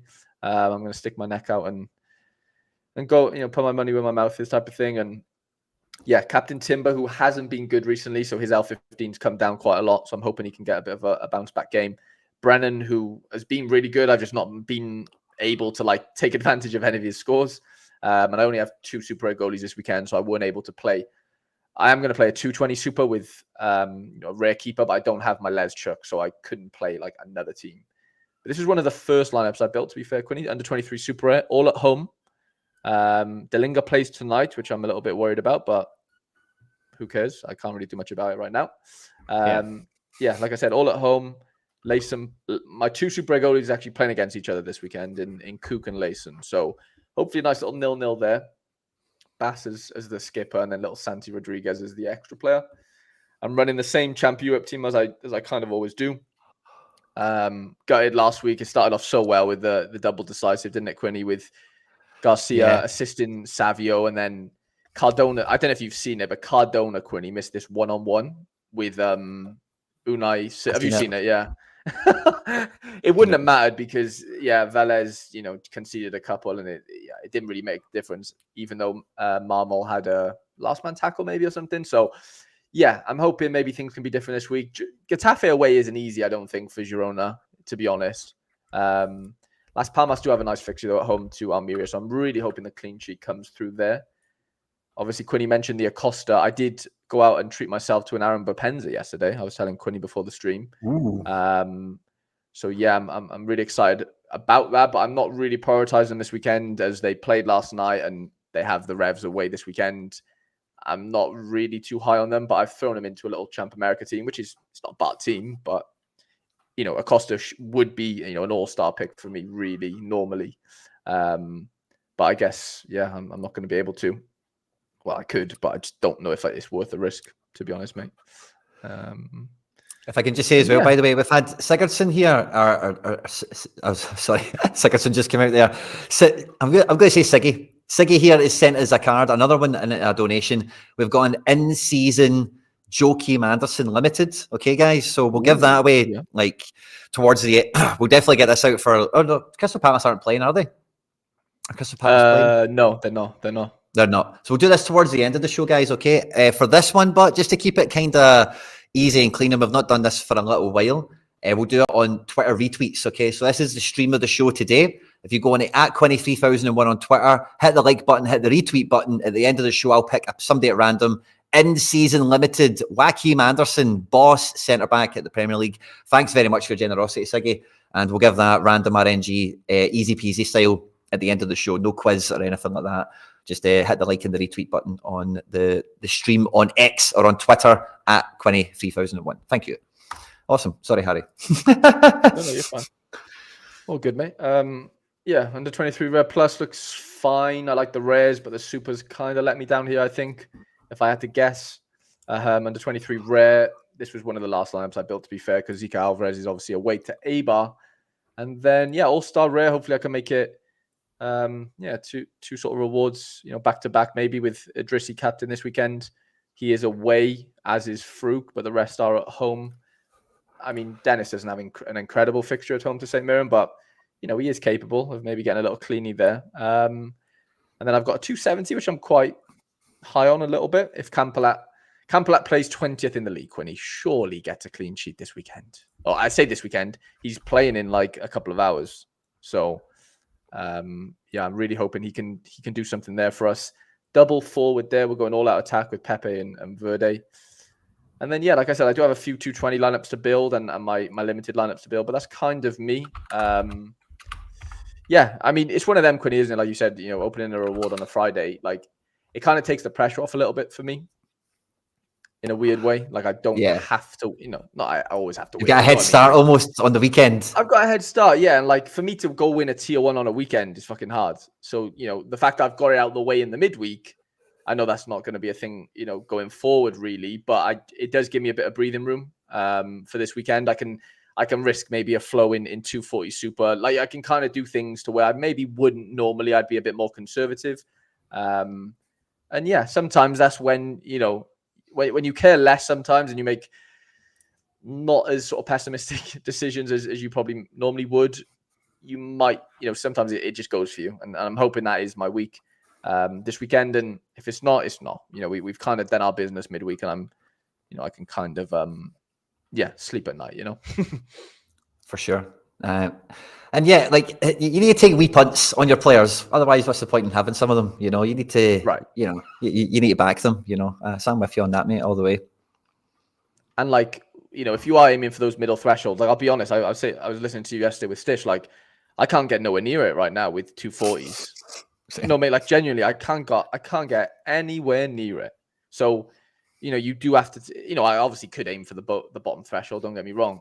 And I'm not saying I would even hit that every time, but like, I just want to hit the middle one, and it's going to take a lot of points to do so. And I'm going to have to take a few risks to get there sometimes. So, no, Raul, it's not technically, no.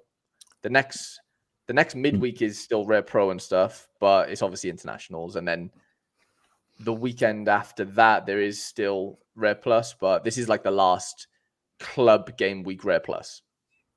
Got a question for you here, Harry, from Tifosi. Yeah, no, it's a good point. I did see that read. I did read that, sorry, this morning about Pepe. But yeah, I don't know. Yeah, that is definitely a risk. But that was literally the last lineup I built, I'll be honest, lads. So, if I really need to change him, I kind of can. And yeah, we'll see. We've still got half an hour. But yeah, I completely get that. Thank you for pointing that out. And guys, by the way, we've had another very generous donation to the show today for a giveaway, and it is a super rare. It's a one-of as well, which is extra dicey, extra fun. Ooh. And it is Aberdeen's own, would you believe, Angus MacDonald. So we will... Oh, God. Yeah, so he plays, which is about, I have his rare card, yeah. He's totally fine. Nothing wrong with him, It's just Aberdeen aren't in a great spot at the moment, whatever. But... yeah, so we've got that to give away now. Thanks very much, Liam. Of course, thanks very much, mate. Really appreciate it. And honestly, speechless, mate. So we've got 2 more cards to give away before the show finishes. We'll do the Jokey Anderson on the Twitter retweets. Will we add the Angus MacDonald to that and do our first versus second, or will we do something different for the Angus, Harry? What do you think? Yeah, maybe something different. I don't know what, but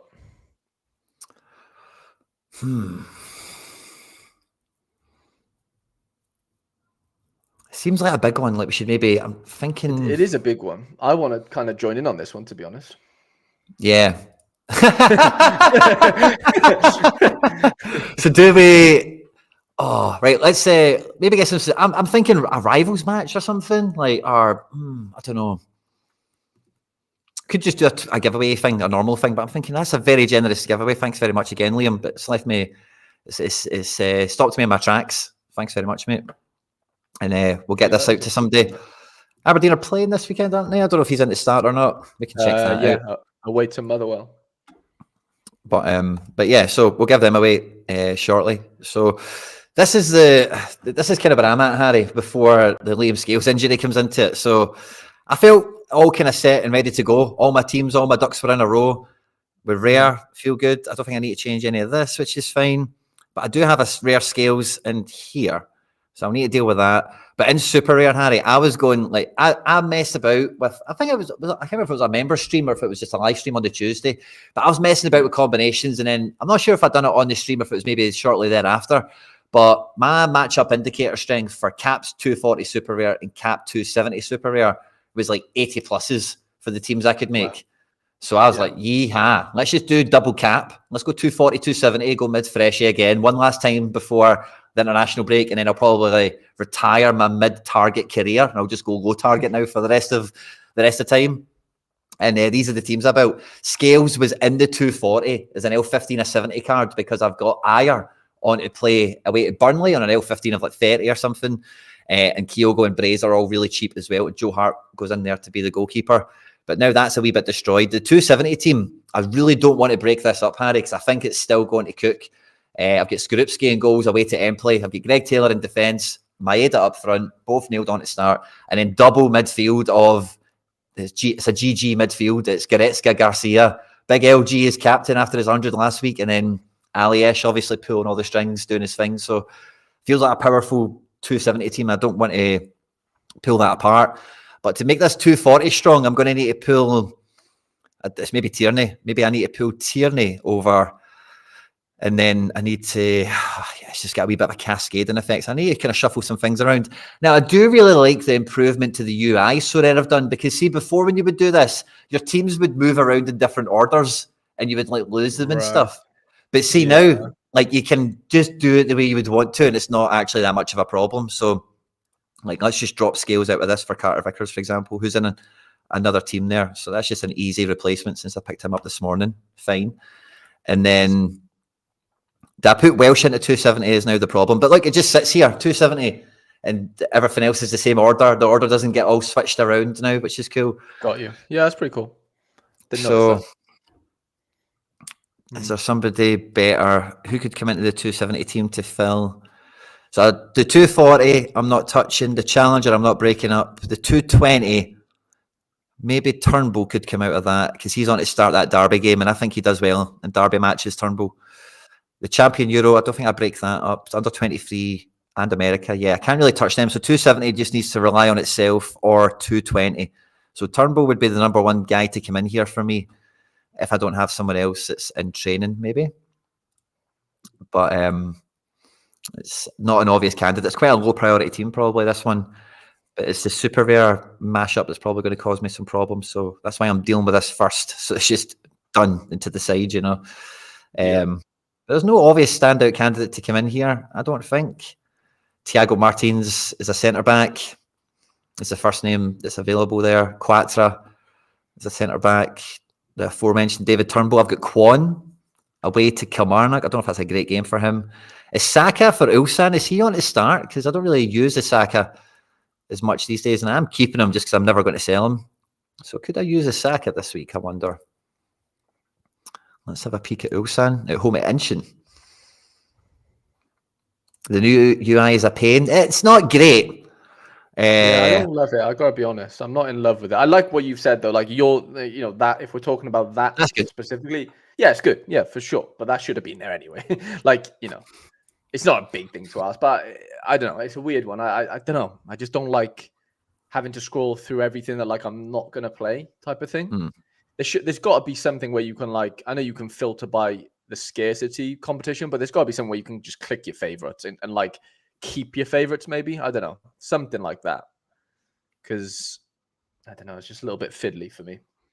I'm going to throw Keaton Parks into this team because I know he's not good form, but he's a box-to-box mid that he can get that goal. So I'll put him in there as the last kind of team. I'll fix the training set up in a second. But yeah, it's a super rare kind of spin. So who are my other defenders? I've got Kuto, actually. I think Kuto's maybe a wee bit underserved. But part of the thing this will open up for me, Harry, in terms of maybe I'm better just deleting these other teams because it'll be much cleaner to deal with.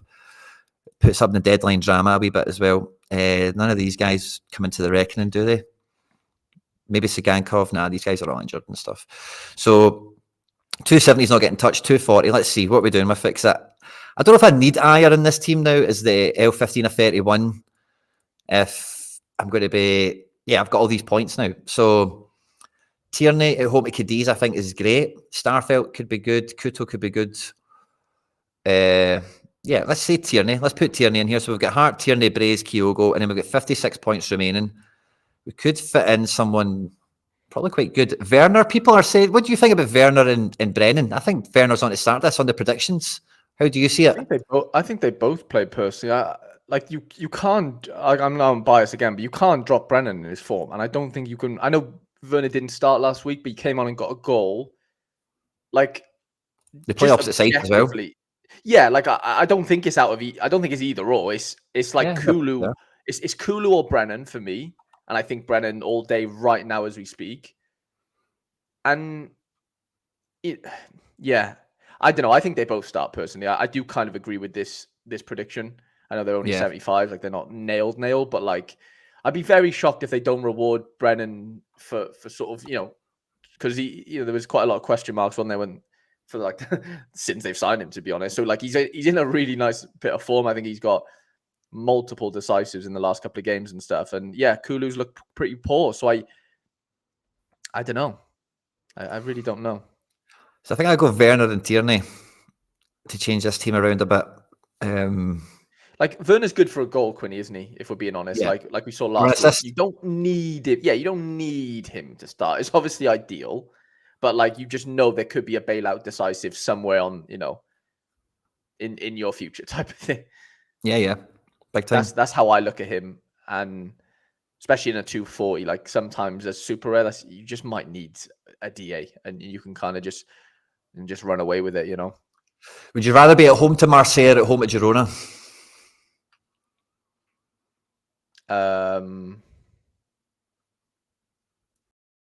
I'd say a home to Girona personally. I think Marseille will be still at full force after the midweeks.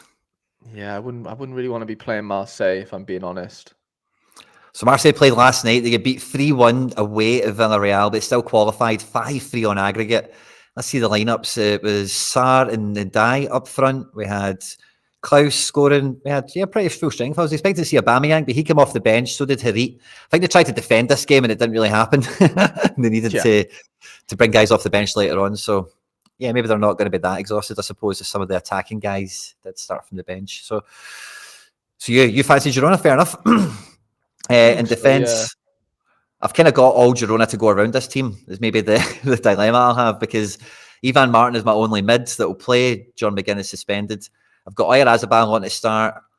I've got Jan Couto for defence, I think, or Starfelt. So Starfelt is away to Seville. Rafa Benitez has been sacked. I've got Jan Couto away to Getafe. Didn't start last week, so Couto's had a wee rest. I like Couto, obviously. This now makes me want to put Mandanda in here, but to get him away from the Girona lads that I've got here. But who would the fifth man be? In the series? Yeah. Yeah, that could work. Double striker. This is like all my guys are really chasing peaks, aren't they? Yeah, I kind of want to look at the head-to-head actually on this for Marseille and Rennes, because by the way, that Angus MacDonald is like set to start this weekend as well, by the way. Oh, brilliant. So that could be a nice little super to give away. Not really favourable for Rennes, but there's not many goals in it. Rennes played on the 10th. Yeah, Rennes at home, decent. Marseille away, not as decent.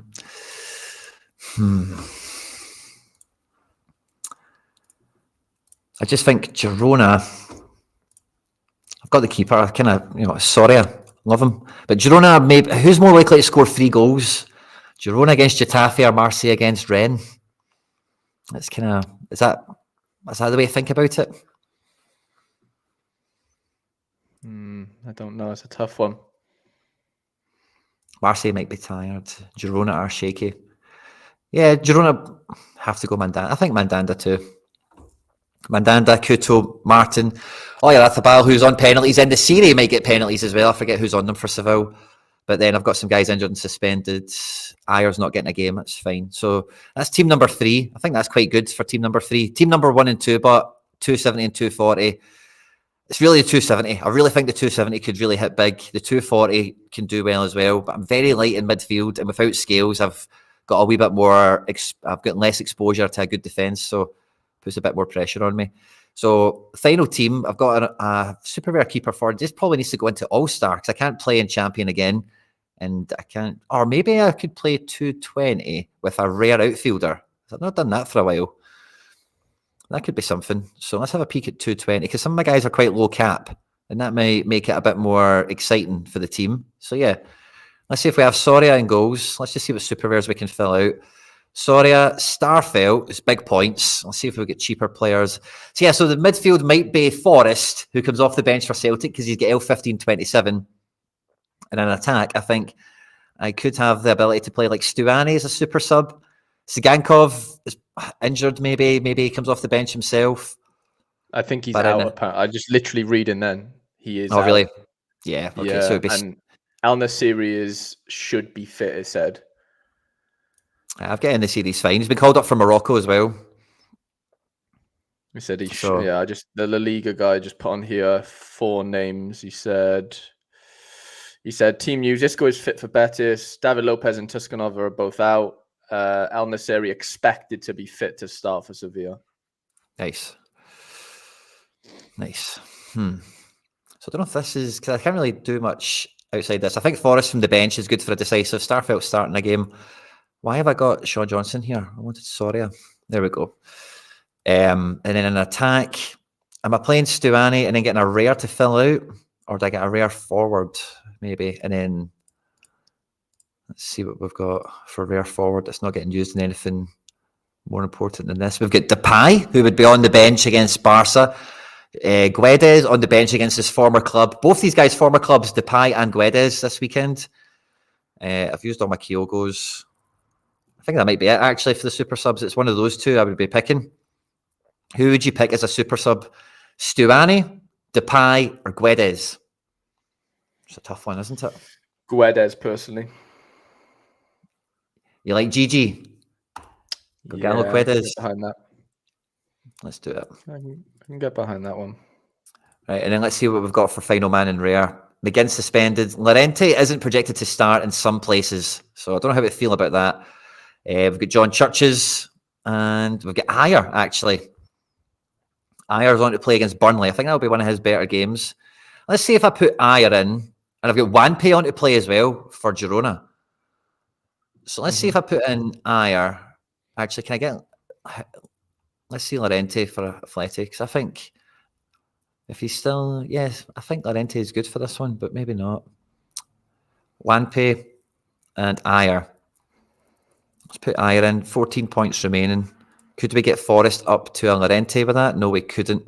So we would need to drop Starfelt for Churches or Wanpe, which I'm not going to do because I think he's got... Yeah, I'm just going to stick with that. We'll get Forest back into midfield. Sorare in goals. I'm probably going to go captain Forest because I think it all hinges on him, really. And then we've got super sub Gonzalo Guedes. Cool. I like that. Happy. Yeah, I can deal with that. So let's just double check. Training lineups are all still complete and haven't been obliterated. Yeah, we've lost one man in here, and we can fill that out probably with the just put the scale super rare in there for laziness. Awesome. Let's see. I've got a wee notification here. That's just all the stuff that's been going on. Awesome. So we bit of deadline drama. I think I've managed to deal with the Scales injury pretty well. I'm not sure if this Champion Europe team has got... I don't think it's actually changed in strength too much, to be honest with you. But I think my fourth team has got markedly worse. It's went from being... Yeah, it's definitely went markedly worse. The 240, I think, is maybe just about as strong. Maybe even stronger, in fact. And the 270 hasn't changed at all. So, yeah, I feel pretty good about that. And, yeah, for under 23s, it's the Leverkusen lads, Take and Attack, Sante and Tani. Good Champion. Team, I tried to go Bayern midfield. I wanted Goretzka and Leimer to start the game, but Leimer won't be. Apparently, Kimmich is a better right back than him. So I went with Danny Parejo at home to former club again. A bit of a theme of that. And Angelino, hopefully he can deliver a big score alongside Fekir in defence and attack for me in that team. And this Champ America team is going to deliver some big results for me. Already last weekend, got a quality tier 5 with a DNP goalkeeper. So this weekend, hopefully we don't get a DNP keeper. Johnny Russell comes in as captain at home at San Jose. Hoping to win a nice wee Champ America card there. Challenger was my all-star team last week, kinda. Obviously, Scales is now out through injury, but the all-star team won a card. So going into Challenger, hopefully this team is going to do even better in this region. Now that Was is also back from suspension, takes the captain's armband for me, and that Carter Vickers makes his debut for FC Barcelona. We changed 270 earlier. You've seen a bit of that. 240, nothing to write home about, really. I'm not holding my breath on it. And anyway, 220 is kind of the same. Becker, the super sub forward. Otherwise, everyone's on to start in some high AA potential situations with a wee DA or two hopefully sprinkled around. But the Celtic stack is going in All-Star. We're going into All-Star. We're going to go and ride off to the sunset with double fullback, AJ and GT, Matt O'Reilly, captain of midfield, and Dyson Sama in attack with Joe Hart in goals. So I'm all set. I think I'm good to go. I do feel less confident now. Scales is definitely taking... yeah, maybe actually Iglesias could be a nice pick if he plays. Yeah, Iglesias could be okay. Iglesias is one of these guys, and we all come across him every so often, but he is a back post defender. Like, he's good for goal line clearances and stuff like that, you know. So it's good to have a wee guy like that up your sleeve, and it's hard to play them sometimes, but that 220 team, would I play him over Ayer or Starfelt? Probably still not. I would need another team, I think, for him to come into the reckoning. So, yeah. But Iglesias is decent. Random Celtic queue. How long is McGregor out for? No one really knows, mate. But I've bought another McGregor. Oh, no, I didn't buy a McGregor today. I'm waiting because he'll DNP again. It's an international break. His price will go down another little bit. I'm going to buy another one. No one knows, mate. It might be the end of the season. That's the rumour. But the honest answer is nobody knows. The manager said they're just kind of managing it until after the international break, regardless of how he recovers. People are saying Depay because he scored midweek. He got the glory, you know. Maybe. Yeah, it's either Depay or Guedes. It wasn't whoever the other option was. Stuani. Yeah, I'm not having that. Personally. Depay against Barca, former club. Yeah, they're both former clubs, and one of them's going to score, Quinny. I just don't know which one it's going to be, or one of them's going to get something. I'm going to put Depay in. I think the Champions League vibes are about still, so I think I'm going to go Depay. I'm going to go Depay. Can we afford Depay? But it is 220 actually. Let me check. I could actually put him in, but I think I might bow to the people, Harry, and go with Depay on this one. I get it. But Guedes could do good, of course, but Depay, it's just maybe a wee bit of that Stardust. I know Champions League magic midweek. Yeah, we can afford them. Awesome. Let's do that. Then we put Guedes into... Right, okay, so we still have a super rare to give away as well, guys. How will we do it? I'm kind of tempted to do the Twitter thing, do a 1 and a 2, because it's kind of easy, and then it's totally unbiased. Right. But not everyone on YouTube. But some people are here on Twitch. Some people are on a few different places. But at 92 likes, guys, can we get to 100 before the deadline? We're 14 minutes to the deadline. We would love to smash through 100 likes. We've got a Twitter picker giveaway to give away an in-season Jokey Anderson. We'll definitely get that given away like now. Will we do 2?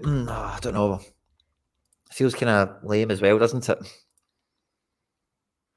I don't know. I mean, it's the fairest way, isn't it? Everyone goes to your Twitter. Everyone, joins that way or whatever. I don't know. Right. Okay.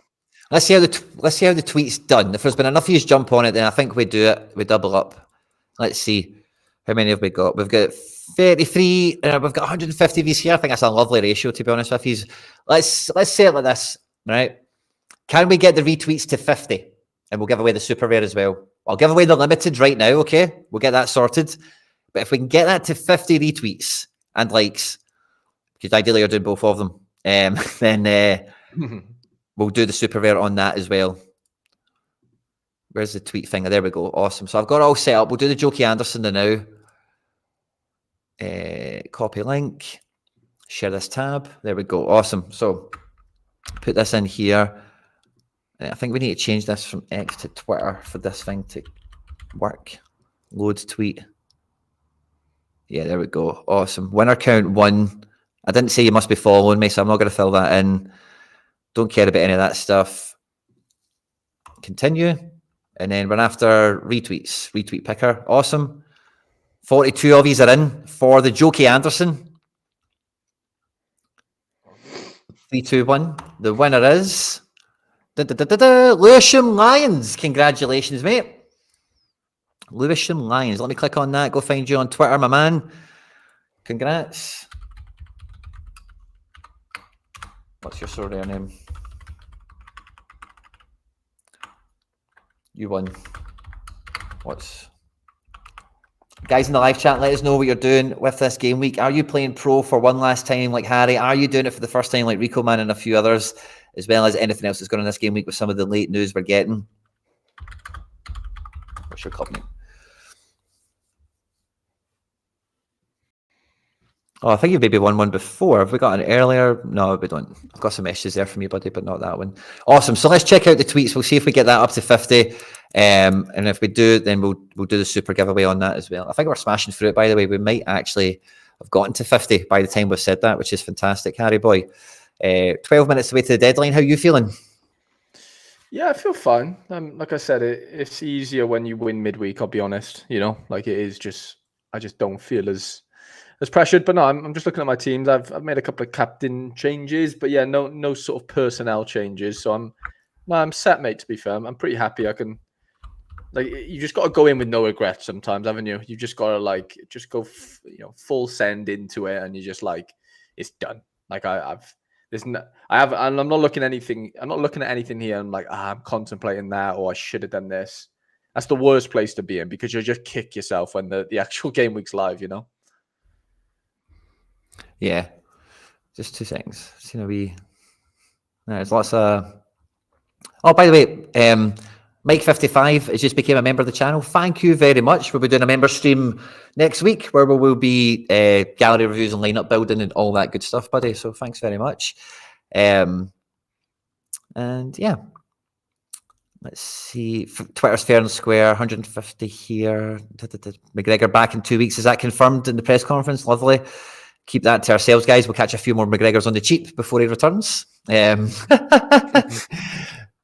yeah, okay, cool. I think the Twitter, let's have a wee look at it. I think we've smashed through the 50. So we'll probably, yeah, we have. Fantastic, guys. So let's give it away on the Twitter again. So we've got it all loaded. It's the same tweet. I've just refreshed the page and deleted it all and all the rest of it. So we get a fresh winner, etc.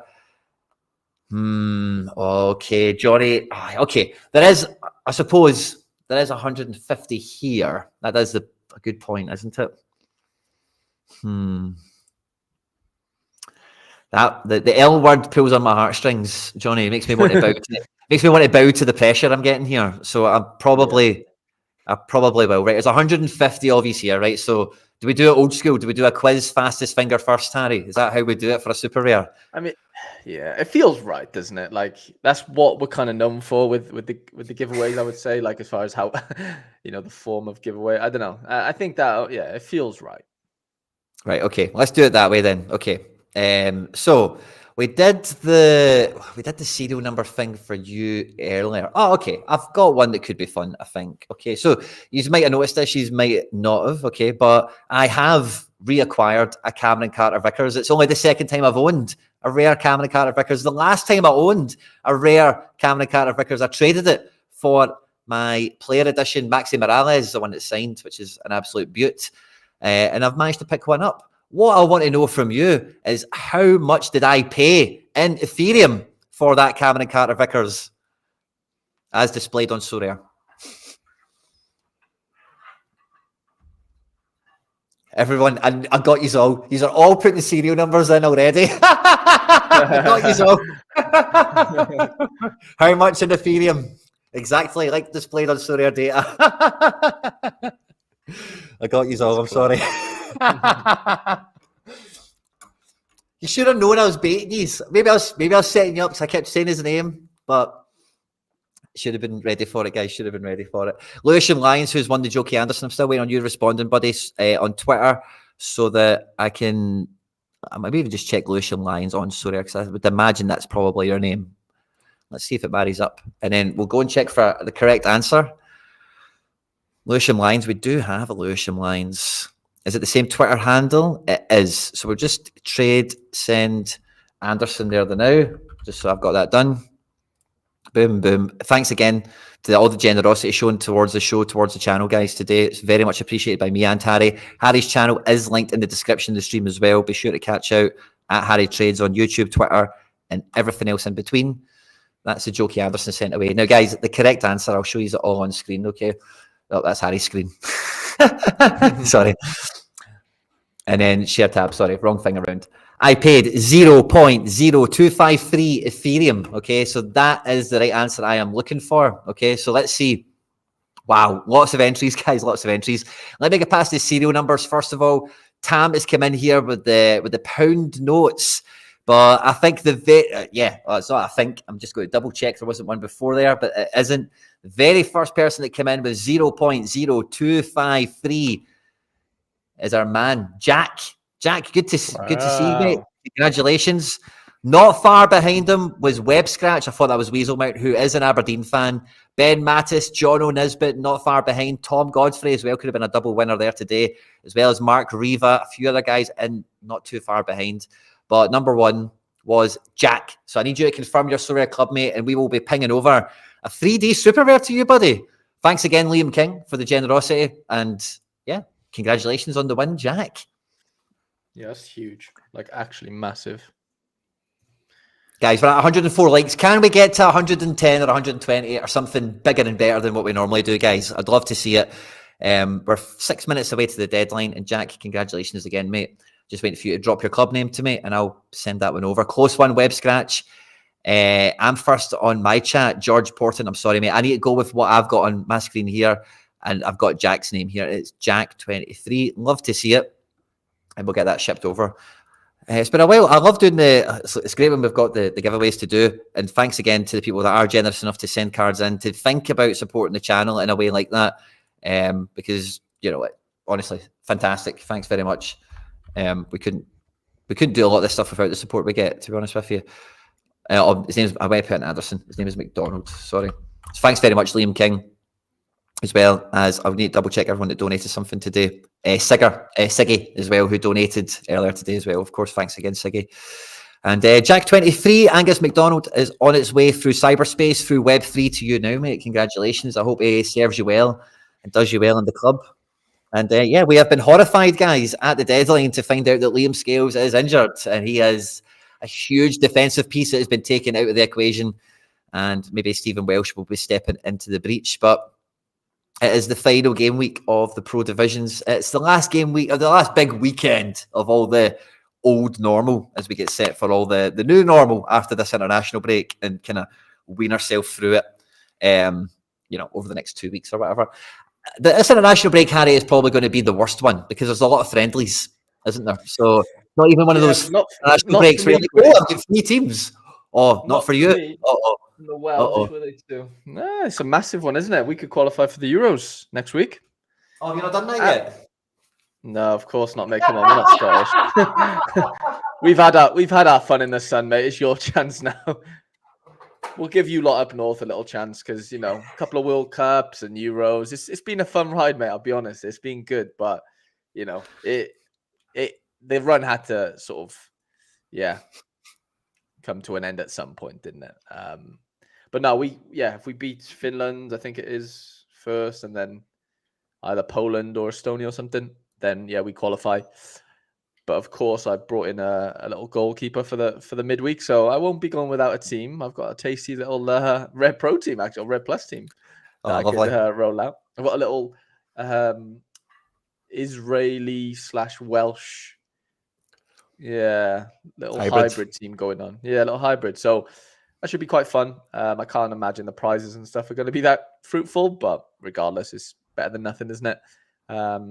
Something to cheer on my team. Obviously, when I watch them on Thursday, I think it is. Yeah, Thursday. I'm really excited. But like you said, there is a lot of friendlies and stuff.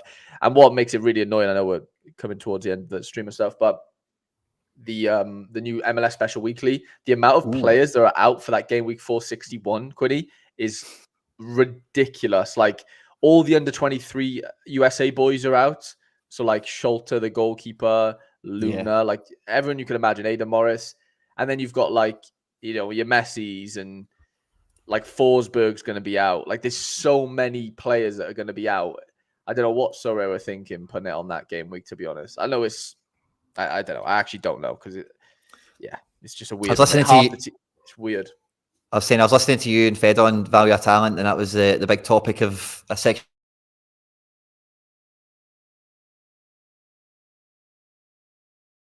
It's a damned if you do, damned if you don't situation, I think, isn't it, a little bit? It is, but they should have done it in the first couple of weeks. Like, we've had 4 game weeks now of MLS. You know what I mean? Like, they should have had that prepped. Like, first 3 game weeks, I know, maybe not the first one, but, second, third, and fourth game week is like this mini MLS Special Weekly. Do it then. Mm-hmm. Don't do it whilst there's an overlap in Challenger. Don't do it whilst half the players aren't even in the MLS because they're away with their international teams. Like, I don't know. I don't think they thought that one through, if I'm being completely honest, because it just defeats the object of playing your cards because you can't even play half of them. I think Calendar's away because he's away as like the third keeper for the US team, and there's loads of things going on. It's a bit crazy, to be honest. Aye, there's nothing worse. That's the Sean Johnson treatment. Being number 3 goalkeeper for America is the worst thing for your MLS card possible. That's what Calendar is now. Johnson's out of the 3. Calendar's taken the spotlight. I know, you're buzzing. You're buzzing. Absolutely buzzing. Mental. Aye. But when I seen the America team, I kind of realised when I seen the auctions come out, like, I do want to buy a Zach Steffen. Like, it's a card that I've always like, if he had a card, I'd definitely buy it because he was on loan from City and he was like, I might get American caps and stuff like that. Could have been good utility. I know he's not that great and he's back in MLS, maybe on his shield a little bit, not cracking Europe because I think it was pretty bad in Germany. But I need a third MLS keeper in theory because I've got like a full NYC rig out, and like we've seen with the America team I've got today, Mickey, Yaman, and Gold and whatever.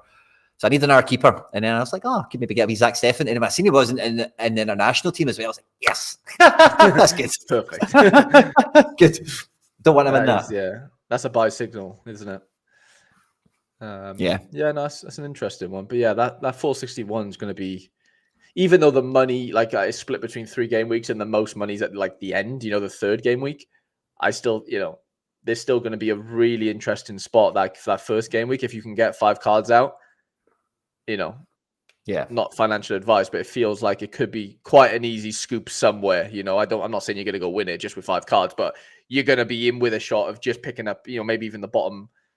Like, I just don't think that many 5s will be out there, like at every level. People are going to pick, they're auctioning cards, don't get me wrong, but like, I don't know, the amount of cards that are out and people might not catch that maybe, unless you're tapped in properly. It could be a nice little opportunity there. Yeah, for sure. And that is us, guys. We are locked in. It is the hurrah, the final, the long goodbye for Rare Pro, for European. Oh, it's not even a European weekend. It's a world weekend. Everything's on, except for some FA Cup crap getting in the way.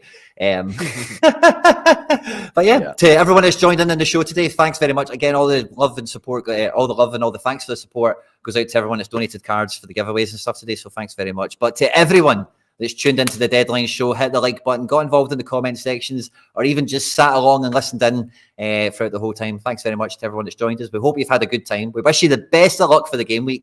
Good luck to yourself, Harry boy.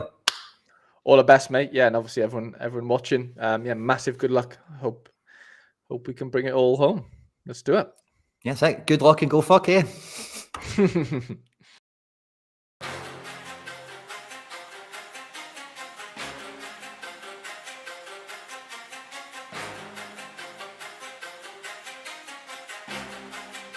Satara.